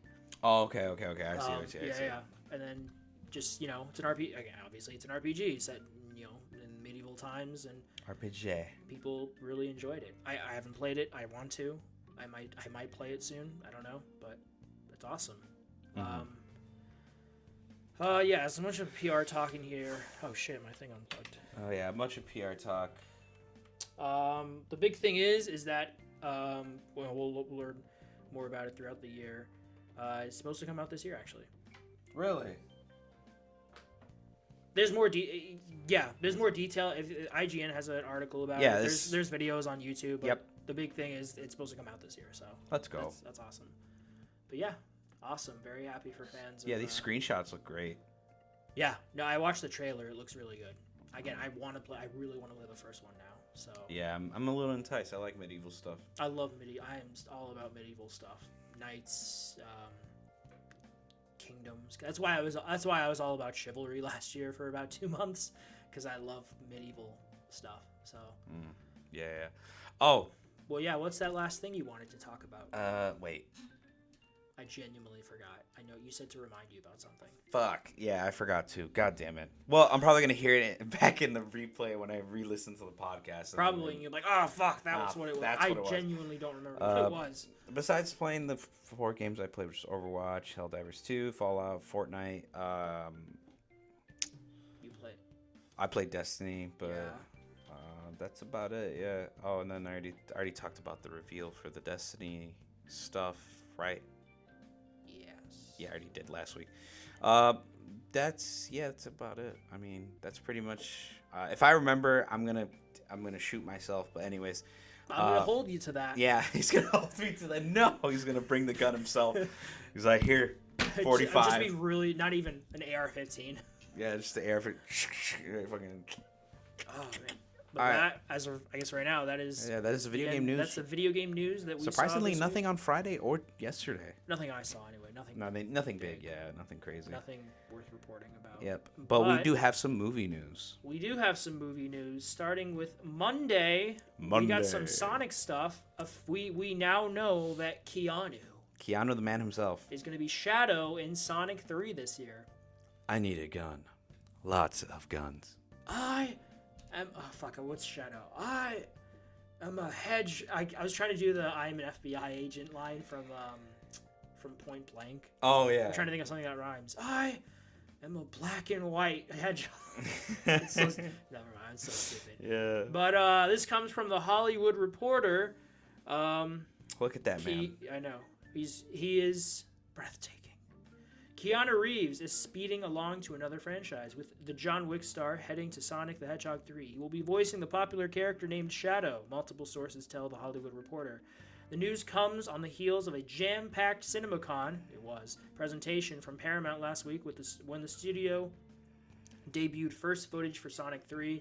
This included the revelation that Dr. Robotnik, played by Jim Carrey, was depressed and out of shape after the events of Sonic 2, but gets his groove back thanks to creating Shadow the Hedgehog, a character first introduced in the video games in 2001's Sonic Adventures 2. The character is in many ways the anti-Sonic, dark and edgy, while mirroring the hero's powers. Stuff about the movies. Keanu's going to be in it, and Sonic 3 comes out December 20th. But yeah, I feel like that's kind of good casting. Yeah. I could just hear him talking like Shadow, being like, "Oh, I'm sad. They killed a puppy. Wake up, Hedgehog. We've got a city to Cities. burn. Yeah, there you go. That's what he's. I hope he says that. I'm But yeah, too. I think that's good casting. Yeah, I know it's pretty good, yeah. the online theory was that it was going to be Hayden Christensen, which I also would have liked. Yeah, that would have been really good. I don't like coins. They're gold and round, and they get everywhere. That was stupid. Weirdest line from fucking Star Wars. It is the weirdest line from Star Wars. But yeah, it's awesome. I'm very happy that we're getting Keanu. More Keanu is always good. He's amazing. More Anu. More Anu. More Key. But in terms of more casting news, on Tuesday, We got Papa Kent. we have Pa Kent for James Gunn's Superman. Adds Pruitt Taylor, Vince as Jonathan Kent. Oh, sorry. What have you done, Abel? He destroyed the table. ladies and No, gentlemen. wait. All right, there we go. We're good. Agents of S.H.I.E.L.D. alum Pruitt Taylor Vince, also this is from IGN, Oh, wow. has reportedly joined James Gunn's Superman as Jonathan Kent, commonly known as Pa Kent, as the adoptive father of Clark Kent. According to the Wrap, Taylor Vince is the latest actor to step into the role of Jonathan Kent, following a bunch of people that I'm not going to name. Taylor Vince is a veteran character actor known for his roles in movies such as JFK. That's a great movie. JFK. Oh, yeah, JFK. Constantine and Bird Box, Oh, opposite Constantine? Sandra Bullock, as well as in a variety of TV shows including Deadwood, True Blood, The Mentalist, Heroes Reborn, and Stranger Things. He had a recurring role as Grill on Agents of S.H.I.E.L.D. Nice. So yeah, he's been around the block. Yeah. He doesn't look. I mean, he doesn't look like a traditional pocket, but he looks like a dude who would live in Kansas, like a farmer who would live in Kansas. You know, Yeah. like I loved Diane Lane and Kevin Costner in Man of Steel. Yeah. But they do look like Hollywood like they're so good looking. You know. Yeah, the Hollywood actor. They look like like not actors, but like really hot. Yeah. Like Dan Lane. But I mean, they produced probably. Oh, well, Look yeah. her up. But yeah, he's a good actor. I'm curious to see his portrayal of the character. Yeah, I mean, Great power. they're filming right now along with yeah. Peacemaker, so I'm very anxious to see. Oh when we God, get James footage. Gunn is probably tired as shit. Hey, he's a workaholic, man. I think he seems like a workaholic. No, yeah. But He as did, long as he's not overextending himself and he's doing the best he can do, that's all You we know, can ask for. you know the dancing scene at the end of Guardians 3? Guardians 3 or Guardians 1? 3. Oh yeah. Yes. Where like you see Groot like start dancing. Yeah. That was actually James Gunn. He wasn't even in a mocap suit. They just told him he's like, I'll stand in reference for. He just grew wood on his body. And He just started dancing. And Dude, they he just started went along- dancing and everything, yeah. And they just went along with it. Yeah, and he also did the dance for the intro of Guardians 2. Remember Baby Groot when he's like dancing and they're all like fighting the big tentacle? Oh, yeah. Yeah, and then he also did the. Sun is shining, Yeah. there ain't a cloud. Okay, Yeah, that one. Yeah, he did that. But yeah, that's all I just want to say. I can't wait. I'm excited for Superman. I am too. Come on, James. We believe in you. Please. And then more casting news from that day, and then also the rest of the week. Pamela Anderson is going to be in the Naked Gun remake. Oh, wow. Alongside Liam Neeson. I will find This, you. and I will give you a naked gun. There you go. I feel like it's gonna be a line. I will find you. This comes from People.com. Pamela Anderson is going for laughs. Anderson, 56, is set to co-star with Liam Neeson in the upcoming reboot of The Naked Gun. People can confirm. News first broke in February that Neeson will star in the film. He's 71. Wow. Holy fuck. The crime comedy series was famously led by the late Leslie Nielsen, who died at the age of 84 in 2010. Neeson is expected to take over Nelson's role as police officer Frank Drebin. Anderson will play a love interest, role similar to Priscilla Presley, who co-starred in the series. 3 films released from 88 to 94. Blah, blah, blah. That was a television series for Police Squad, Naked Gun. Wow. Yeah. Have you seen The Naked Gun? Yeah, I told you I've seen Naked You Gun. did. Yeah. You did tell me. We've talked about So this. stupid. I like Airplane. Have you seen Airplane? Yeah, I've seen Airplane. I like Airplane more. Really? Personally, it's the same. I Oh, yeah. say that because Leslie Nielsen's in both of them. And Oh, it's, no, yeah, it's the they're- same director. They're both great. I think Airplane's funnier, but I'm excited for that. I like Liam Neeson. I think he can do that kind of straight man, but in ridiculous situations well. Yeah. Because he's kind of become a parody of himself. I mean, he does these schlocky action movies. He's been doing them for like a decade now, but I'm excited. I'm cautiously looking forward to this because why not? You know? And I like Pamela Anderson. Baywatch. Pamela Anderson. Baywatch. No, just go like across the mic. Baywatch. Yes, we're gonna be Pamela Anderson. We're gonna be doing, running on the beach. But Wednesday. Oh my God, what's it called? What? Not ADR. You know, the voice thing that people do on YouTube. You know, the soothing sounds. Oh, ASMR. We're gonna do ASMR. No, it's an ASMR podcast. Welcome to the YFA podcast. No, I'm just playing. To the Legion of Doom. Welcome to the Legion of Doom. Anyways, the following day we got the casting for Ma Camp. Yeah, we got Pa Tuesday and we got Ma Wednesday. Yep. Neva Holwyn will play Martha Howell. Howell. Neva Howell. Neva Howell will be playing Martha Kent in Superman. Yes. I thought she'd be Martha Kent in Batman. Stop! I hate. God damn it, Zach. Oh yeah, that's kind of, yeah. God damn it. Why'd you say that name? Why did you say that name? That's his mother's name. Ah! Martha's wife. Anguish. Of obviously Pa Kent, Jonathan Kent. Yes. The adoptive mother of Superman and everything. Sheesh. Yeah, so it's okay. It's looking like we're getting the cast, man. She looks pretty. Yeah, that's a Ma Kent right there. That's Ma. She Kent. does look like. Yeah, she looks like a Ma Kent. I see it. She gives that kind of motherly, you know, Kansas Midwestern vibe. Mm-hmm. What else has she been in? Yeah, let's see what she's been in. Does the article say? Neva Howell is an actress based in the Chattanooga, Tennessee area, whose recent credits include Diary of a Wimpy Kid Long Haul. Let's go, Diary of a Wimpy Kid. Yeah. Steven Soderbergh's Logan Lucky, which I need to watch. My Fellow Americans, to name a few. My Okay. Fellow Americans. Diary of a Wimpy Kid. I'm there. Day Oh one. my God! Wait. What? I think she was the pianist in Diary of the Wimpy Kid. Long Haul. Yeah. Wait. No. I'm stupid. Never mind. I actually I've never seen any of the Diary of a Wimpy Kid movies. I don't think there is the long haul. I think there's just the road trip and hard luck. Oh no, I think it's just the first three No, books. yeah, it's Diary of a Wimpy Kid, and then Roderick Rules, and then whatever the third one is. I already forgot. Dog Days. That's not the third one. The third one is Last Straw. Last Straw. Oh, okay. Last Straw, give it to me. I need my beverage. Yep. But yeah, awesome. We got wow. we got our Ron Pa Kents. Woo! I think that's it in terms of, I guess maybe we get Lana Lang or... Dude, I cannot wait for the first trailer and to see him in his suit. Yeah. When do you think we get that first trailer? Next year. Do you think so? Mm-hmm. You don't think late this year? No. You wanna Maybe bet? Christmas we'll probably get it. I almost want to bet you on that. Like we get a teaser at the end of this year. Because it comes out July of next year. I feel like maybe like Christmas or I feel New like Year. we could get a small teaser this year at the end of this year. And Possibly, then next yeah. year we get our full teaser. Yeah. Or trailer. Well, yeah, I'm excited. We're rooting for y'all. Yeah, let's go. go James Gunn. Woo! Save the DC. Right. The next thing. Oh, Lord Jesus. This comes from a larger article from Variety about ageless auteurs. Auteurs? Yeah. Auteur. Auteurs.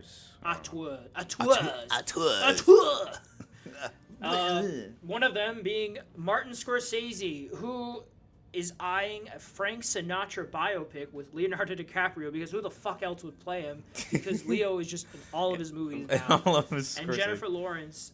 And then Spielberg is tackling a UFO movie. No shit. At this point, Spielberg tackling UFO movies is like a norm. Well, he hasn't done... I mean, the last sci-fi thing he did was Ready Player One. Yeah. Which was 2018. Which was really good. It was okay. I thought this one had... It wasn't like amazing, but it was really good. I enjoyed it.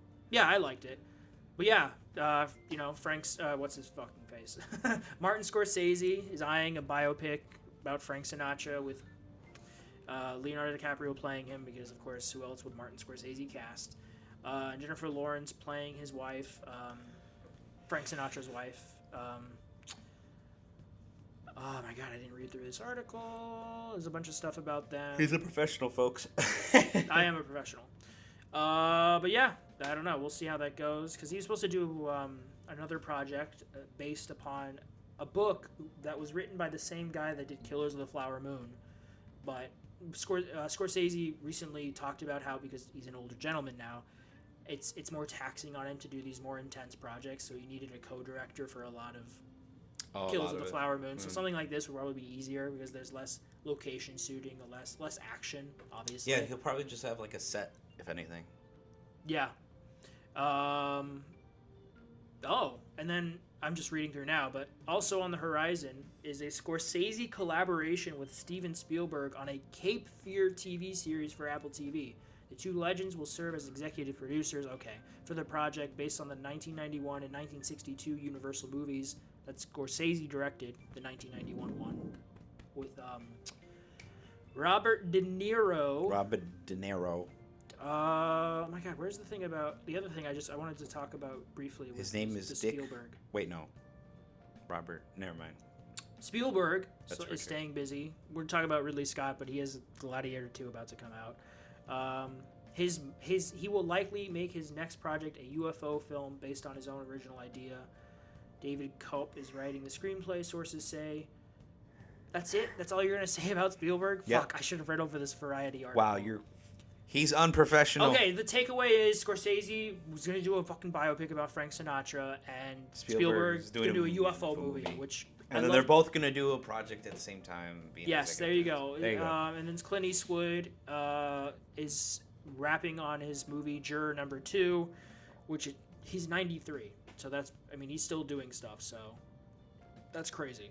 So good for these older guys, staying busy, Good for them. Good for them, yeah. But I'm excited for the UFO thing from Spielberg. No, yeah, same. There's not a lot of details on it. Just wanted to say it, and then I'm there for anything Scorsese does, but stop casting Leonardo DiCaprio on everything. Whatever. He's his new Robert. Like Robert De Niro used to be that guy that he would cast a lot in his projects because they were friends. I mean, Robert De Niro is like really good. Yes, he is, but we shall see how it all turns out. Yeah. Another director thing. Yep. Quentin Tarantino is no longer making The Movie Critic as his final film. Yeah, which was surprising. We learned about this last year. He wanted to do his 10th and last movie. He's been fairly adamant in the last few years that he wanted to do 10 movies. He considers Kill Bill to be one movie. His 9 films that he considers that he's done. Reservoir Dogs, Pulp Fiction, Jackie Brown, Kill Bill, Death Proof, Inglourious Bastards, Django Unchained, The Hateful Eight, Once Upon a Time in Hollywood. Yep. This was going to be his 10th film, which is based off of a 1970s movie critic who worked for a porno magazine, which is just so Tarantino. But we learned recently that he's no longer doing this. No one else told him not to do it. It wasn't like a studio said, no, Tarantino, you can't do this. He said he doesn't want to do it. Quentin Tarantino is going back to the drawing board for his 10th and final film. The auteur has been preparing to start shooting the movie critic. Did he give this to like someone else? No, he just scrapped it. Really? Yeah, he doesn't want to do it as his last film. So, the speculation is probably that he wants to go big. Go big or go home for his last movie. Inglourious Bastards 2. No. Kill Bill 3. Kill Bill 3, yeah. But they could do Kill Bill 3 because remember the daughter. The daughter. Of, oh my God, what was her name? The one in the house. Yeah. With the cereal and stuff. Mm-hmm. Yeah. He's backing away from the project, sources tell The Hollywood Reporter. Tarantino has been honing The Movie Critic for months. Set in 1977 California, it initially drew inspiration from a cynical movie critic that the filmmaker grew up reading. But sources say it morphed along the way into a film that would feature Brad Pitt as Cliff Booth from Once Upon a Time in Hollywood, the stuntman from that movie. It is unclear if this film was going to be a prequel or a 1970s set sequel to Hollywood, but in recent weeks, Tarantino had a change of heart again and moved away from the film entirely. The project was going to shoot for one day in August to qualify for a $20.5 million California tax credit before it began production in earnest in 2025. That is now no longer on the table. No studio was attached to the movie, which becomes the latest project to fall by the wayside for Tarantino. He previously worked on an R-rated Star Trek movie for Paramount that did not come to fruition. And then there was speculation that Sony, which released Hollywood, would be a natural home for Tarantino's latest. THR first broke the move. Tarantino's pledged that he's going to do one final project, his 10th. Tarantino make the first God of War movie. Right? Yeah. I don't know. But I like him in. I mean, I like his Western stuff and his like anything American. He just screams American to me, you know, in terms of his settings. You know what's funny? I was thinking right now. Okay, if you had to pick one, what would you want Tarantino's final film to be? I'm not gonna lie, a Western. I really like Django Unchained. I liked Inglourious Bastards and everything, but I really like Django Unchained. I liked his whole like realism. Like it was like not over realism, but it's over dramatized like violence of the West. You know, like how he fucking that's shot. The opposite of realism. Yeah, when he shoots someone, fucking huge blood splatter. Yeah. And then like when he shot the lady, she flung into the room. And then the extended cut or the director's cut, whatever you want, of the Hateful Eight is also really. It's 4 episodes on Netflix. It's really good. I don't know what I want for it. I'd want him to do some. I genuinely have no idea. A noir detective movie. That'd be cool. That would be great, Tarantino. I have no idea what I want. I want him to go all out. Just get everyone he's worked with back for one last hurrah. Yeah, no, make it almost an event film, like Tarantino's personal endgame. I thought the movie critic would be that because it'd be funny if like the movie critic would be like. I feel I could see him say like it being too safe, you know, and not too like him not going balls to the wall. But I feel like he could have like made the movie like the movie critic be about like a critic that criticized all his movies, Django, and Glory, like all of them. No. Even Kill Bill. No. Probably like Kill Bill 3. Probably be like a good choice. But anyways, yeah, I'm sorry. I'd love that, but not. I'd love that, but I don't know if he would want to do that for a final film. You know, especially because Bill is dead. Spoilers for Kill Bill Volume 2, yeah, which came out in 2004. But yeah, we'll have to wait and see what he does. I'm very curious what he goes with, because we thought it was this and now it's not. And then the last piece, Transformers 1 got a trailer this week. And a release date this September. It's coming out. Yeah, it's looking to be great. It looks okay. What do you mean? It looks okay. I think the trailer was cut awkwardly. The humor, and I don't know. I don't buy Chris Hemsworth as Optimus Prime. I couldn't really I listened to his voice. You can't really tell it's him. Yeah, you can.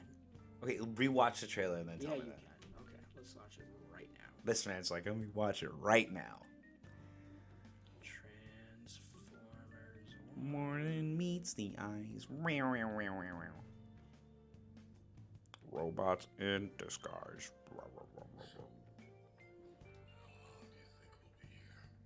Are you deaf? That was listen. You know what? I can't believe you made me do that. I thought you weren't talking to me.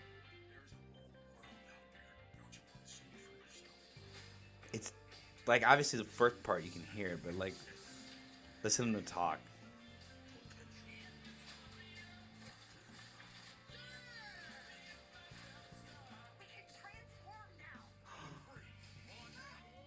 That still sounds like him.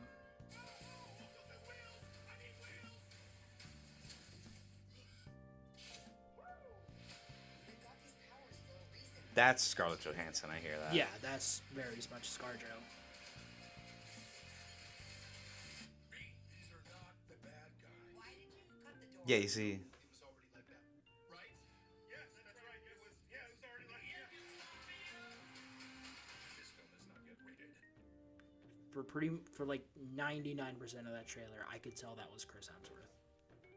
Come on. I'll die on this hill. Wait, how can you not tell that's Thea? No, He has like such a distinct voice. That's so Chris Hemsworth. But I feel like he tried to at least change up his voice. A little bit, but whatever. I'm just happy that it's focused on them. Like there's no humans. Oh no, yeah. And it's animated. It's animated. I want it to be. I think that's just an issue of the trailer being cut weird for me personally, but I think it could be good. I like the animation. I like the 3D look of it. Kind of. It's so broad to say, but it almost reminds me of like what we were doing with TMNT last year with Mutant Mayhem. Oh yeah.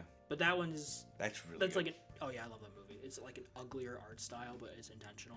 It's like dirty, like dirty. Yeah, it's dirty. It's like what do you call it? It's like Sin City comic Yeah. Like, it's, That's a like, good comparison. gritty, That's a yeah. good comparison. Yeah. I agree with that. Yeah, absolutely. Which, you know, in the beginning, TMNT was a spoof of Daredevil, so that Oh, man. gritty nature makes sense. Yeah, juxtaposed to, like, the... But I am excited for the, I am excited for the movie. You know, Mhm. I love Transformers, so it was never a big part of my childhood like TMNT was, but I love big things fighting each other. So Yeah. that's why I love kaiju movies as well. Yeah. These loves that I discovered later in my life. But that's the end of the movie news.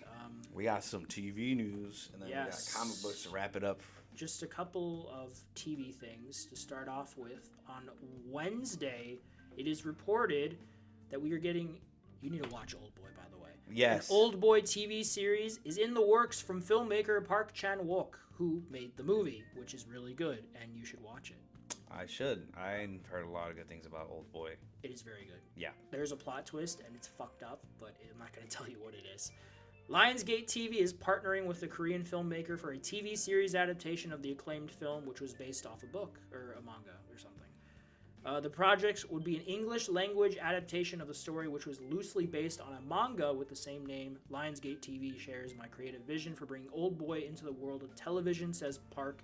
I look forward to working with a studio whose brand stands for bold, original, and risk-taking storytelling. He worked on The Hand. Snowpiercer. I love Snowpiercer. Snowpiercer. Blah, blah, blah, Sympathizer. PR talk, and then there was a shitty remake by Spike Lee. Yeah, great, awesome. I'm curious to see what he does with the story because I love the movie. So I'm curious to see how they get a TV show out of it because again, it's a manga, so there's more story to tell than was in the movie. Yeah. But yeah, it's very. Do you know the premise of Old Boy? Kind of. I can't really So a remember. businessman is captured and locked up in a hotel for like 15 years, and he doesn't know why. And he gets out, and he's seeking revenge. That's all I'm going to tell you. That's the general gist. I know he like fights a bunch of dudes in a hallway with a hammer. That's that. Yes, he does with the hammer. Yeah, it's a great scene. But yeah, it was the inspiration for that one sequence in Sifu. Yeah, the one with the hallway. Yeah. Yeah. But yeah, you should totally watch it. So it's cool. We don't know a lot about it, but it's happening. And then we got our first look at season 2 of My Adventures with Superman, which I very Moss. What did I put? Moss. Moz. Moz. Which I believe comes out this year. Maybe. I hope. Please. I'm stalling because it's loaded. Okay, there it is. Sneak peek. My Adventures with Superman season 2. Superman. Adult Swim released a short 15-second sneak peek video for season 2 that features Jor-El looking like fucking Solid Snake, calling Kal-El, there's another Kal-El. like you, you're running out of time, blah, blah, blah. There's speculation, if there's a frame that you see, that it could be Kara.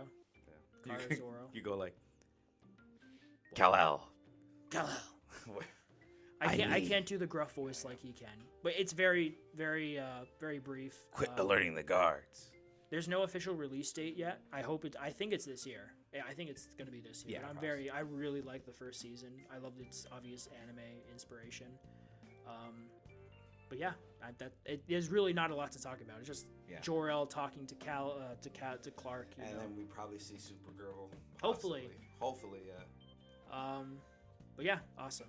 And then finally, we did it. We did our part kind of briefly. We need to finish it, but we talked about it. It's official. Through the fallout, baby. Yep. That's the song was saying that. Yeah. Because we have a new season renewed. It's for season 2 of a Fallout the TV Elder show. Scrolls TV show.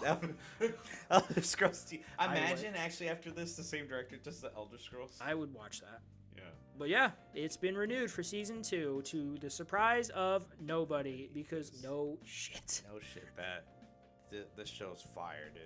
I know how the first season ends, and it sets up things For the next season. obviously. Yeah, I'm just saying. But for specifically New Vegas. Oh wait, I heard about that. Yeah. Yeah. I know exactly. Yeah. Like a lot of shit. There's a lot of like visual context clues to what happened in New Vegas. And then the streamer Prime says the show is among its top 3 titles to date Though per usual, it didn't back that up with any hard data. Of But course. it was happy enough. They renewed it, so they must have been happy with the results.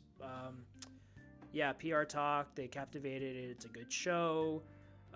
There's no word if the cast is returning. I'm sure they must be. There's no way they're not. So, filming on the second season is expected to move to California in order to benefit from a $25 million tax credit, which we talked about last week. Yeah. That was the thing. It was like, oh yeah, and then obviously here it is. Here it is. It's confirmed. If the first season's finales tease is any indication, the next season might be headed to the world of New Vegas, a Or popular whatever location is in the left of it. franchise. Yeah, right. Yeah, PR talk. Yeah, great, awesome. We knew it was coming, and it's nice to have a confirmation. We we will finish it. We will. We will. We will. But that was it for the TV news that I saw this week. And then, oh my god, we got some fucking comic news. We have more comic news this week than we have TV news. For 1, 2, once. 3, 4, 5. 1, 2, 3, 4, 5, 6. And then, yeah, 5 things comic-wise. Starting with Scott Snyder, Absolute Comics and DC All In. This comes from bleedingcool.com. Yesterday, and by yesterday, Monday, Bleeding Cool broke news of a Scott Snyder show run line at DC Comics called Absolute Comics as part of DC All In. The summary is Scott Snyder leads a new DC line, Absolute Comics, as DC All In is unveiled. Absolute Comics creates a separate DC universe with connected continuity. DC's decade of exclusive character rights informs bold storytelling moves. And then obviously they're going to get talent and crossovers for Snyder's vision. It almost sounds like their Ultimate Universe, you know, like Marvel's Ultimate Universe, but DC.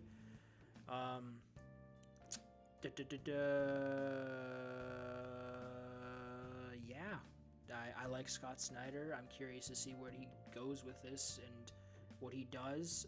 Part of the line, Absolute Comics will be a line of radically reworked versions of well-known DC Comics characters from major comics creators in the fashion of Marvel's Ultimate line. I didn't even read that before. There you go. See, it's like their Ultimate line. Separate in continuity from the rest of DC, but sharing its own internal continuity between The books. ultimate line. Literally, it is just their Ultimate line, which they should have done years ago. I digress. I Degrassi. However, unlike the Ultimate line, there is intended from the get-go to be the same bleed-through so that the Absolute Comics line will be in the same multiverse as the standard DC continuity. Okay, I mean, yeah, multiverse, that's why we have multiverse. Yeah, that's what I'm gonna Suggesting awareness of each other, maybe competition, or even crossover between them in years to come. It's all part of a plan. This is not a relaunch or a reboot. This is literally when Marvel did the Ultimates in the early 2000s. They had like 5 comics. It was the Ultimates, Spider-Man, X-Men, I believe the that's- Fantastic Four. Did I say X-Men? No. X-Men.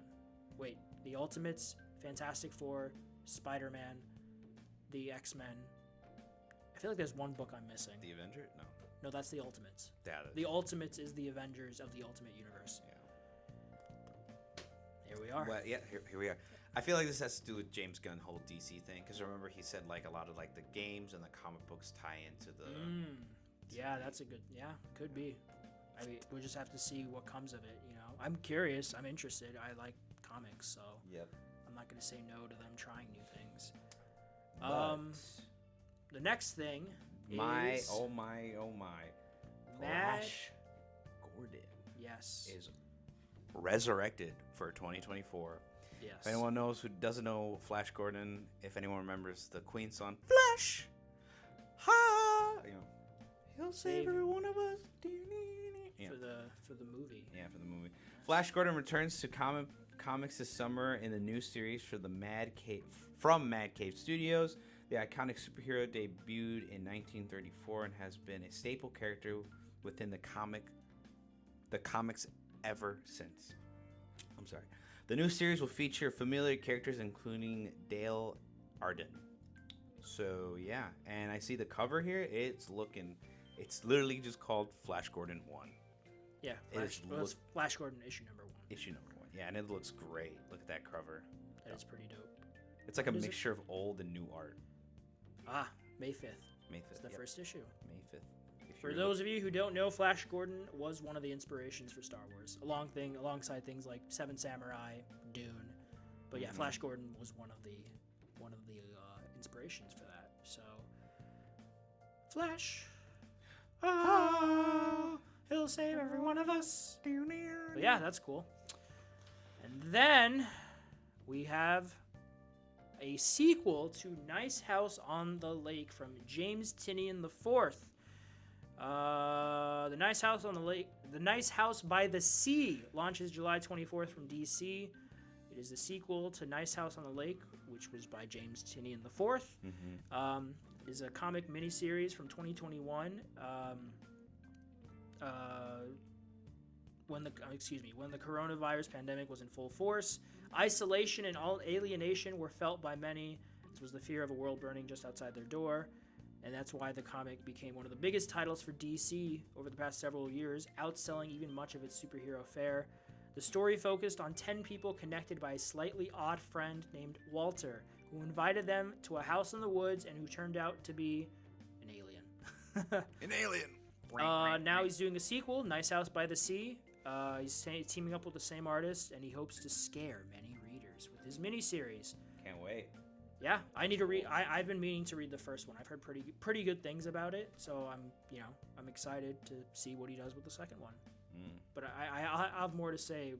I almost started reading it this week, and then I said I wasn't. You're like, wait. I just wasn't in a comics mood, so I'll get to it next week. Okay. But yeah, it's cool, awesome. Nice. Flash. Do you want to read the next thing? Yeah. So we got. Speaking of Ultimates, though. Speaking of Ultimates, yeah. So it looks like Ultimates 1 trailer gives Earth's mightiest heroes 2 years to fix the universe. So yes, it looks like on Marvel's YouTube channel they posted a trailer for Ultimates issue number 1. It's an official trailer for Marvel comic books.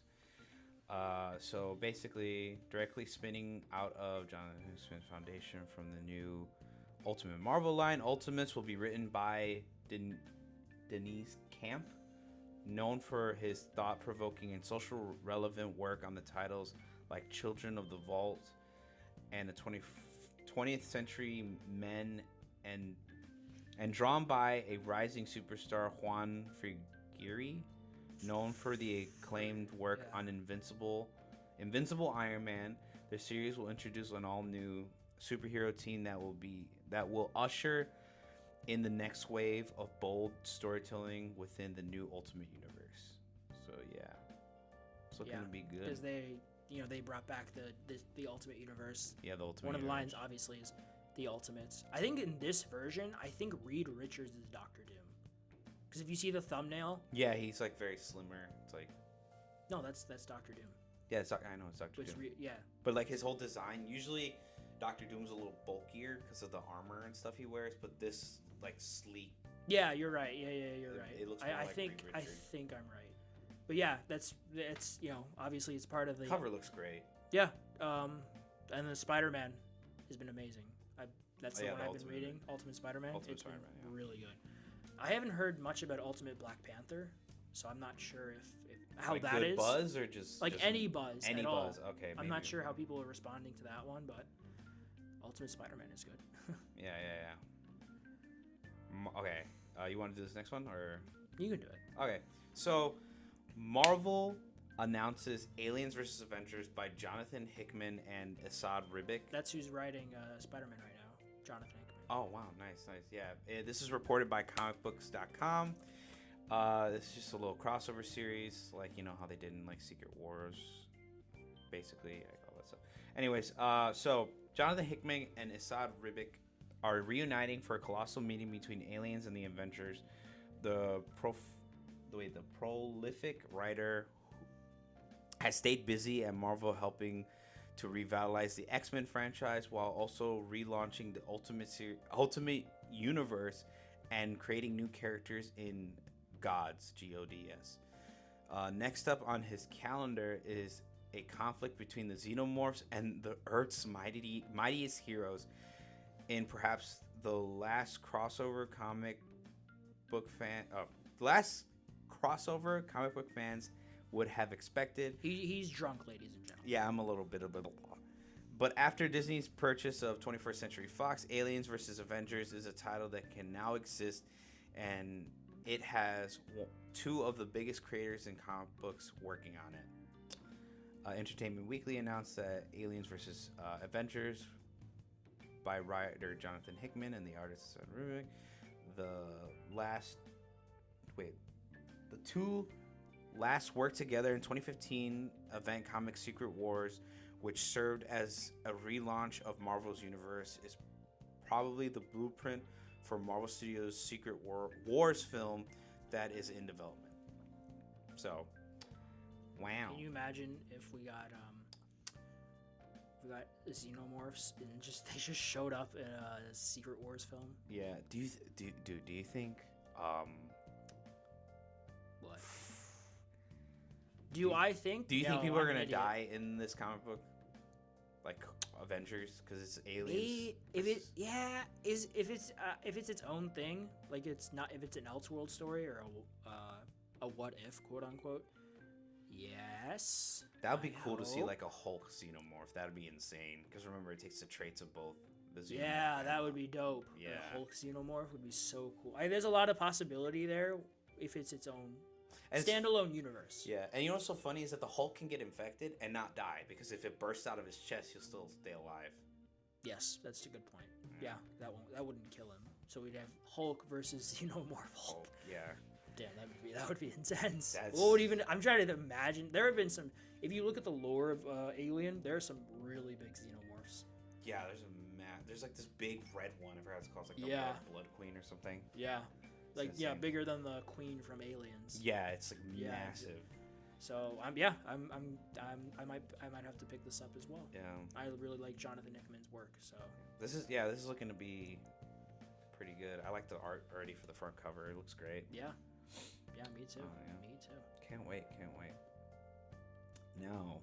But we had some comic stuff this week. Yeah, wow, some pretty good comic stuff. I'm actually interested. I'm Exactly. wanting to sink my teeth in.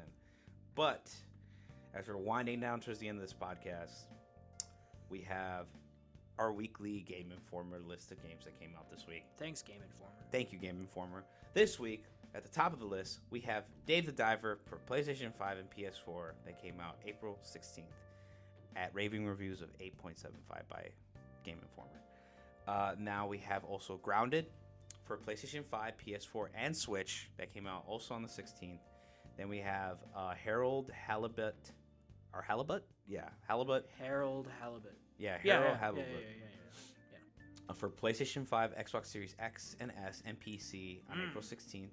And then we have The Planet of Lana, PlayStation 5, PlayStation 4, Switch on April 16th. Has a 7.75 by Game Informer.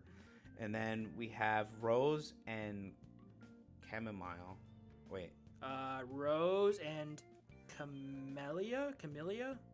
Yeah, sorry. Yeah, that sounds right. Rose and Camellia collection that's it. for Switch, April 6th. No. 16th, sorry.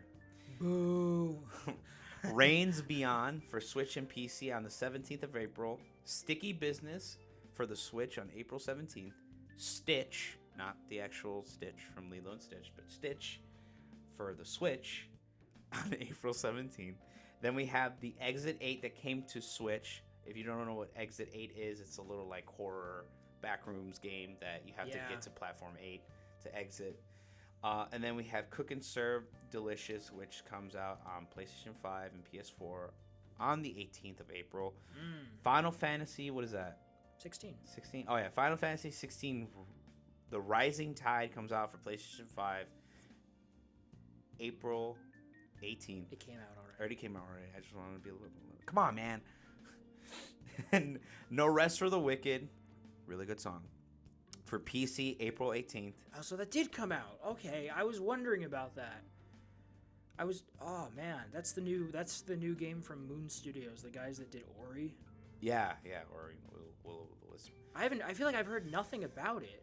Probably because there wasn't a lot of marketing. But Yeah, I didn't even know. I didn't realize it was coming out. Umuragi Generation. Oh, it is that's next. coming out for PlayStation 5, PlayStation VR 2. Oh, early Quest. access. Well, what?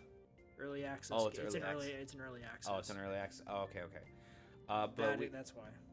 We have Umuragi Generations for PlayStation 5, Quest 2 and 3, PlayStation VR 2, PS4, that released April 18th, and that's all the releases we had this week. For video Juegos.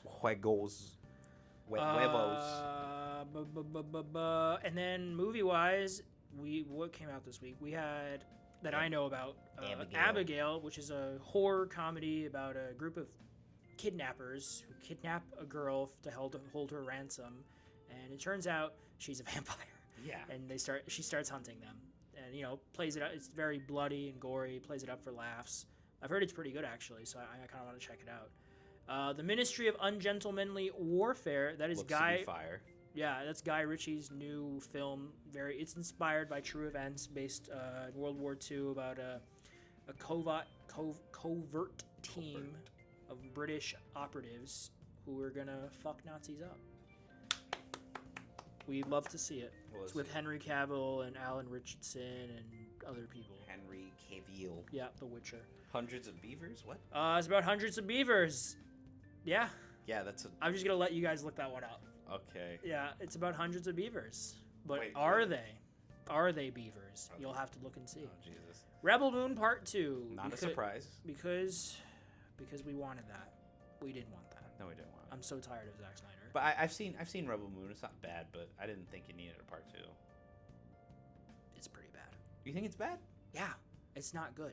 Oh, I kind of... Maybe because my brain was so numb when I watched it. It was just I mean, no, that's what you think. That's fair. I just thought it was not good. Yeah. That's fair. It's just, I don't know. It's just trying to be too edgy for me. No, you know what? You're right. Like, yeah. Super edgy Star Wars. Pretty much, yeah. It's Meets super Seven edgy. Samurai, which was basically Star Wars. I digress. And then we got the Spy Family movie, Spy X Family. Code White. Woo! Are you gonna see it? No, you're not. Probably not, but... No, you're not. You're a fake fan. I'll probably watch it when it comes out on... Crunchyroll. Yep, with I'm gonna hold you to that. Taylor. I'm gonna keep asking when it comes to Crunchyroll. I'm like, Abel, Are you watching it? are you watching it? Watch it. I'm gonna watch it. Yeah, I need to finish. Actually, shit. That's why I should have put on the TV shows I watch. I was catching up on Spy X Family. All right. For our main topic, we don't deserve to do the second one. We don't deserve it because we haven't finished the show, Abel. I know. We'll save that for next week. But when we finish the show, we'll do that. We'll do it. Okay. We're schmucks. So, folks, for our main topic today, if you care to tell us what they are, because I didn't put these down. Oh, this was inspired by. So next week, Abel and I are going to C2E2, which is the Comic Con that takes place in Chicago every year. Yep. I haven't been in a decade. Abel has never been. No, I've been to it once. Oh, you have? Yeah. When did you go? A couple, like 2 years ago. Like 2021? Yeah. But the last one before that was like when I was a little kid. Oh, you have been. Yeah, but it's been a while. But I didn't see anyone there. I was just like walking around the booths. You're just like, where am I? Who Yeah. are you people? Who are All right, you I people? digress. I Yeah. am incorrect. It's been a hot minute for both of us. Yeah, it's been a while. But we are going next week. We're excited. We don't know what we're gonna do. Or Time to waste my see. paycheck. Woo! Yeah, right. I'm gonna bring like $500. Yeah, same. But the idea was that Nolan North was supposed to be there. He is no longer going to be there. I'm very sad. We're very sad about that. But the idea was, if you could meet 3 people now, and 3 people ever, like dead, the one ever being dead, now being there alive, who would you meet? So who would your now Actor or anything? anyone? You have to pick 3 people though, who are alive now. Who would you meet? Robin Williams. He's not alive. Oh, wait. They are alive or dead? No, 3 that are alive and then 3 that are dead. Oh, okay. So is he now I one of get your it, now I dead get it. ones? That's one of my dead ones. Sorry, One of my my dead bad. ones. If I were to meet ones that are alive, Keanu Reeves, Yes, that's a great pick. T.C. Carson, Interesting. Okay, I can. I see that, but okay. and then man, Nolan North. Holy fuck, yeah, Nolan North. It'd be Nolan North. Yeah, You stole it. That'd be mine too. that's all 3 are T.C. Carson, Keanu Reeves, and Nolan North. I feel like those are all pretty I was gonna say explain, but those are all very self-explanatory for you. Yeah, I know you, Abel. Keanu Reeves, Matrix, and all the movies he did, and then obviously John Wick, and then Constantine especially, and then T.C. Carson. Besides him voicing Kratos in God of War, he also voiced Mace Windu in the Clone Wars TV show. Oh yeah. Yeah. I forgot about that. Those He did a lot of different voices. Good picks. Great picks. And then Nolan North. He voiced practically my whole childhood at this point. Yeah, pretty much. Yeah. Damn, you stole one of mine. I'll pick someone different for three people who are alive. My three people who are alive that I would want to see, Al Pacino, my favorite actor of all time. Al Pacino. Al Pacino. I love Al Pacino. Al Pacino. He's my favorite actor ever. You know, I went by Al in college. You remember that? Oh yeah. But yeah, I mean, it's so self-explanatory. Serpico, The Godfather, Dog Day Afternoon, Devil's Advocate, Scent of a Woman, Carlito's Way, Insomnia. Recently, The Irishman. He's just. Oh yeah, Irishman's so good. He's a small force to be reckoned with. So he's just my favorite actor, and he was an inspiration to me growing up. You know, I feel like for me, The Godfather was one of the first movies I watched where it was a serious film, quote unquote, and it just really stuck with me. And his performance, his fall from a modest man who was in a bad family to being the head of that family, I thought was he brought so much gravitas to that role and everything. A lot of the stuff he's done, and then Jack and Jill, his best role. But yeah, Jack and Jill. Al Pacino would be my one of the people I'd want to meet. The other two people, Adam Sandler. Right? Yeah, Adam Sandler. The other two people I'd like to meet would be. I should have thought of this ahead. I already had them on my top of my head. You did have yours on the top. I have my three dead ones. My three alive ones. Oh man, you took them, you bastard! You took them. You took them from me. You can say it. It's not like it's gonna kill you. I know. I just don't want to be repetitive. You know. I'm trying to think of. He's not original, folks. No, exactly. What about you know Sam Witwer? I mean, I love Sam, but It's a good thing. I'm gonna say Hideo Kojima. I'd love to meet Kojima. He's obviously good his influence in gaming is almost unparalleled. But he is a huge cinephile. Like, he's really into movies, and I just love to talk to him about movies. And he seems like a mostly cool dude. Maybe a little crazy. A little crazy. But I'd love to meet Hideo Kojima because Todd Howard is your third pick. Yeah, right, Todd Howard. Todd, fix Skyrim for PS5, you bastard. But Hideo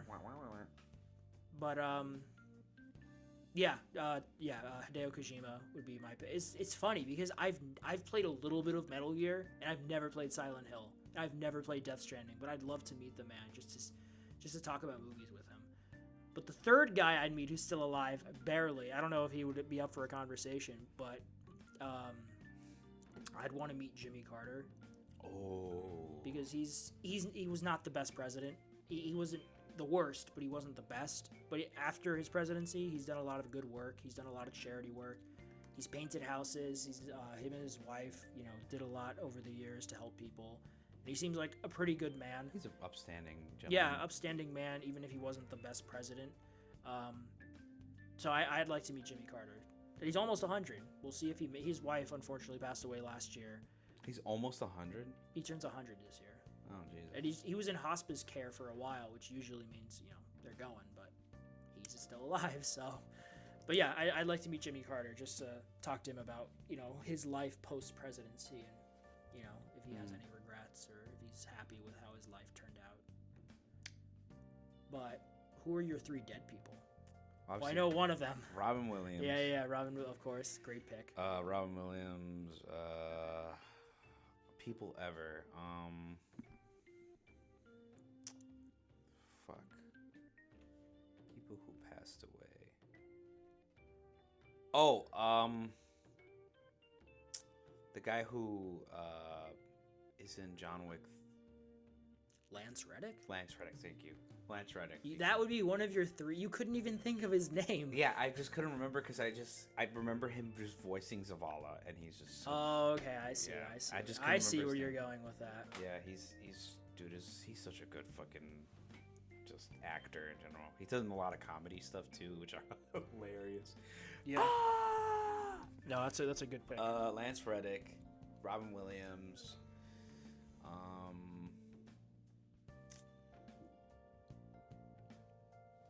I would say someone that just gets us immediately canceled. Adolf White. Hitler. Betty White. That's a good. Why Betty White? Dude, Golden Girls, the fuck? Are you a Golden Girls? Dude, Are you a Golden Girls boy? Yeah, bro, I grew up watching them with my grandma. That shit I was didn't fire. know That that. shit was hilarious, dude. Oh, I didn't. That's cool. I didn't know that. Yeah, my grandma Okay. every Saturday. She almost made it to 100. And Yeah. They actually. I think it was a magazine that had a premature article about her being 100 or like almost, and then she died right before she turned 100. Yeah. Which is so sad. She jinxed it, man. Dude, that it was so sad when I heard it. I'm like, damn. R.I.P. Betty. R.I.P. Betty. Because like I said, I grew up not watching the show like season 1 all the way through. I just always like on Saturday I would see my grandma. She'd be on my couch. She still watches. I think she still watches it to this day. But Golden Girls, comedy's peak. For sure. Comedy's still peak to this Oh day. yeah, for sure. I But bet. yeah, how about you, man? My three dead people. My three deados. Deadites. My favorite historical figure, he's stood the test of time and he's just become almost Synonymous. mythical with who all the people he's inspired and just how he's still known. Morgan Freeman. He is alive, you bastard. Yeah, I know what you'll imagine. He's like, He just dies right now. No, don't I do would, I would talk to Alexander the Great. oh. Yeah, he died young. He lived large. He conquered. His father helped. You know, he was born into royalty. His father was Philip of Macedonia. A unit. Pretty, respectable general in his own right. But Alexander just went tenfold, and conquered the world at the time. Yeah. Never lost a battle. If you look up things about Alexander, that man almost had plot armor. The literal like Like he had real life plot armor. Like he died at the best point in his life because he died in Babylon under mysterious circumstances. It was like the flu. He was poisoned, but it wasn't warfare. It was just something like he that was got almost sick. out of his control. He was almost maybe assassinated. food poisoning. It makes it more mysterious because he was 32. He was in his early 30s when he died. He probably would have been the greatest conqueror. Yeah, I mean he was. I mean he never lost a battle. He conquered from Macedonia down to Egypt, all the way to I believe, was it the coast of India? Somewhere he got to India. Why haven't they made an Assassin's Creed game talking about how Alexander became such a powerful? I think that was acknowledged, wasn't it? Well, Yeah. because we have Maybe he Odyssey had, like, an and Apple of Origin. Eden. We have Odyssey that takes place before Alexander, and then we have Origins that takes place after. Like he's sandwiched right in between those two periods. But yeah, I love. I find him a fascinating character. Yeah, okay. So Yeah. Alexander the Great. Alexander the Great, George Carlin, my favorite comedian of all time. Yeah. He just told it like it was. Oh no, yeah. He had no filter, and it was amazing. And I'd love to get his input of things now. He'd probably he'd say the same shit. He'd be like, "Yep, fuck everyone. Everyone's a fucking idiot," and he'd be right. He's the guy with like the white hair, right? And that's Yeah, he kind of like a receding white side hairline, slick back. And facial hair. Yeah, I know what you're talking about. Yeah. Wears a black shirt to all his Yep. comic shows. Yep. Yeah, I he know had exactly. like 7 specials. He had no filter. He just told it like it was, and I love him for that. So I'd love to talk to George Carlin. Oh yeah. And then my last person. This one's almost cliche, but I'd go with Abraham Lincoln. Oh yeah. Fuck. Lincoln was he was a good man, honest, a good politician, which I think he doesn't get credit for. A good wartime president, obviously, Oh yeah. but he was able to hold the Union together, which was not an easy thing to do, obviously. And he played it as good and safe as he not safe, but Until some jackass was like, you know what? I'm about to. He used to be a bartender. He was a lawyer. He was a Boxer. He was a wrestler. He's from Kentucky. Was he a boxer? I thought he. Yeah, he was a wrestler boxer. I think he was like a two. Did Lincoln box? He wrestled. Oh, he wrestled. Oh, well, either way, yeah. Most notable among Lincoln's athletic endeavors as a young man was wrestling. I don't see anything about boxing, but he was a wrestler. So, and he was a bartender too. So, Yo, is Lincoln a part of the WWE Hall of Fame? Right, he should be. Should be. Yeah, Lincoln. And then, of course, he was assassinated by an actor. Actor. Those damn actors. What was wrong with that actor? Was he just like, oh fuck? He was this a Confederate sympathizer. Oh, of course. That's it, because the war had just been won, the Confederacy lost. He was just pissed. Oh yeah, he was pissed. Yeah, because it was like Lincoln's fault in his head. It was funny because Booth, his brother, John Wilkes Booth's brother, was one of the most notable actors of the time, and his brother was a commendable, like a respectable actor in his own right. So it'd almost be like if someone assassinated, don't do it, Joe Biden right now, and it was like one of the Baldwins. Oh yeah, That's almost what it would be like to an extent, or like if Liam Hemsworth assassinated Joe Biden. Yeah, that's almost what it would be like. Jesus. Yeah. Because okay. Chris is the more popular one. Yeah, yeah. But Liam is known because of things like the Hunger Games. Oh yeah. But yeah, that would be I'm sorry, Abraham Lincoln. We're Illinois people, so we gotta do. I gotta do. Oh, yeah. I gotta do my boy Abe. Abe Boob. Mm-hmm. That was not his nickname. Abe Boob. Abe Lincoln. Have you ever been to Springfield to see the cemetery? No. He has a really big shrine. Shrine tomb. or morgue. Tomb. Yeah. Yeah, I've been. I think Okay, yeah. most of his family's buried there. I think one of his sons is buried in the one in Virginia. Fuck, I can't remember it's a famous one where a lot of historical people, American people, are buried. Fuck, Richmond, Arlington. I think it's Arlington. Yeah, I think his oldest son is buried in Arlington. Whatever, I digress. But yeah, Lincoln would be my third guy. As cliche as that is, it's cliche for a reason. So Alexander, George. I like how he chose like significant people in history, and it's funny. I'm like a huge history buff. I know all these. I mean, I love George Carlin. I mean, he's a significant character in comedy history for sure. Yeah, but like I just find it funny. My list is just like. Well, they're more personal to you because they were a part of your like childhood growing up. I'm a huge history guy, so. Yeah, me too. That's why I pick. I think my fourth person would be Napoleon. The short dude. You know how much he'd probably like have someone follow us around and like put like a little stool or something to make him look taller. He wasn't that short. He was like 5'7". He's like an inch shorter than me. He's like a few inches shorter than you, Abel. He's not like Danny DeVito. Danny DeVito. He's not Danny he's taller than Daniel Radcliffe. So. Oh. Okay. Yeah. The more you know. The more you know. All right. But yeah, Napoleon. He was average for the time, but by today's standards, he would be on the shorter side. Tiny man. Tiny man. Yeah, tiny man. But he had big dreams. Big dreams, man. And that Napoleon movie with Joaquin. Yeah. It was. It was okay. Did you see the? I did see it. Napoleon, like Alexander, suffered from the. I like the movie, but I think both of those characters deserve at least miniseries because so much happened in their lives. Like you need a big budget miniseries for both of them, in my opinion. But yeah, not one of Ridley's best. I really hope Gladiator 2 is good though, because I love the first Gladiator. I can't wait. I can't wait too.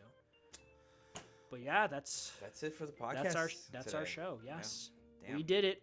We did it again. We did it. Oh yeah. Okay, I think going forward. Yeah, what's up?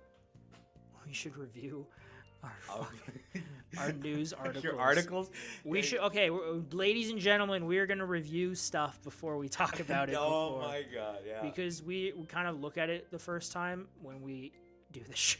Well, yeah, I mean, but it's just all this is just raw, unscripted. We're not trying to be. Oh, because we're real. Do fancy for to go over stuff. Shut up, man. We're fancy pants. We're yeah.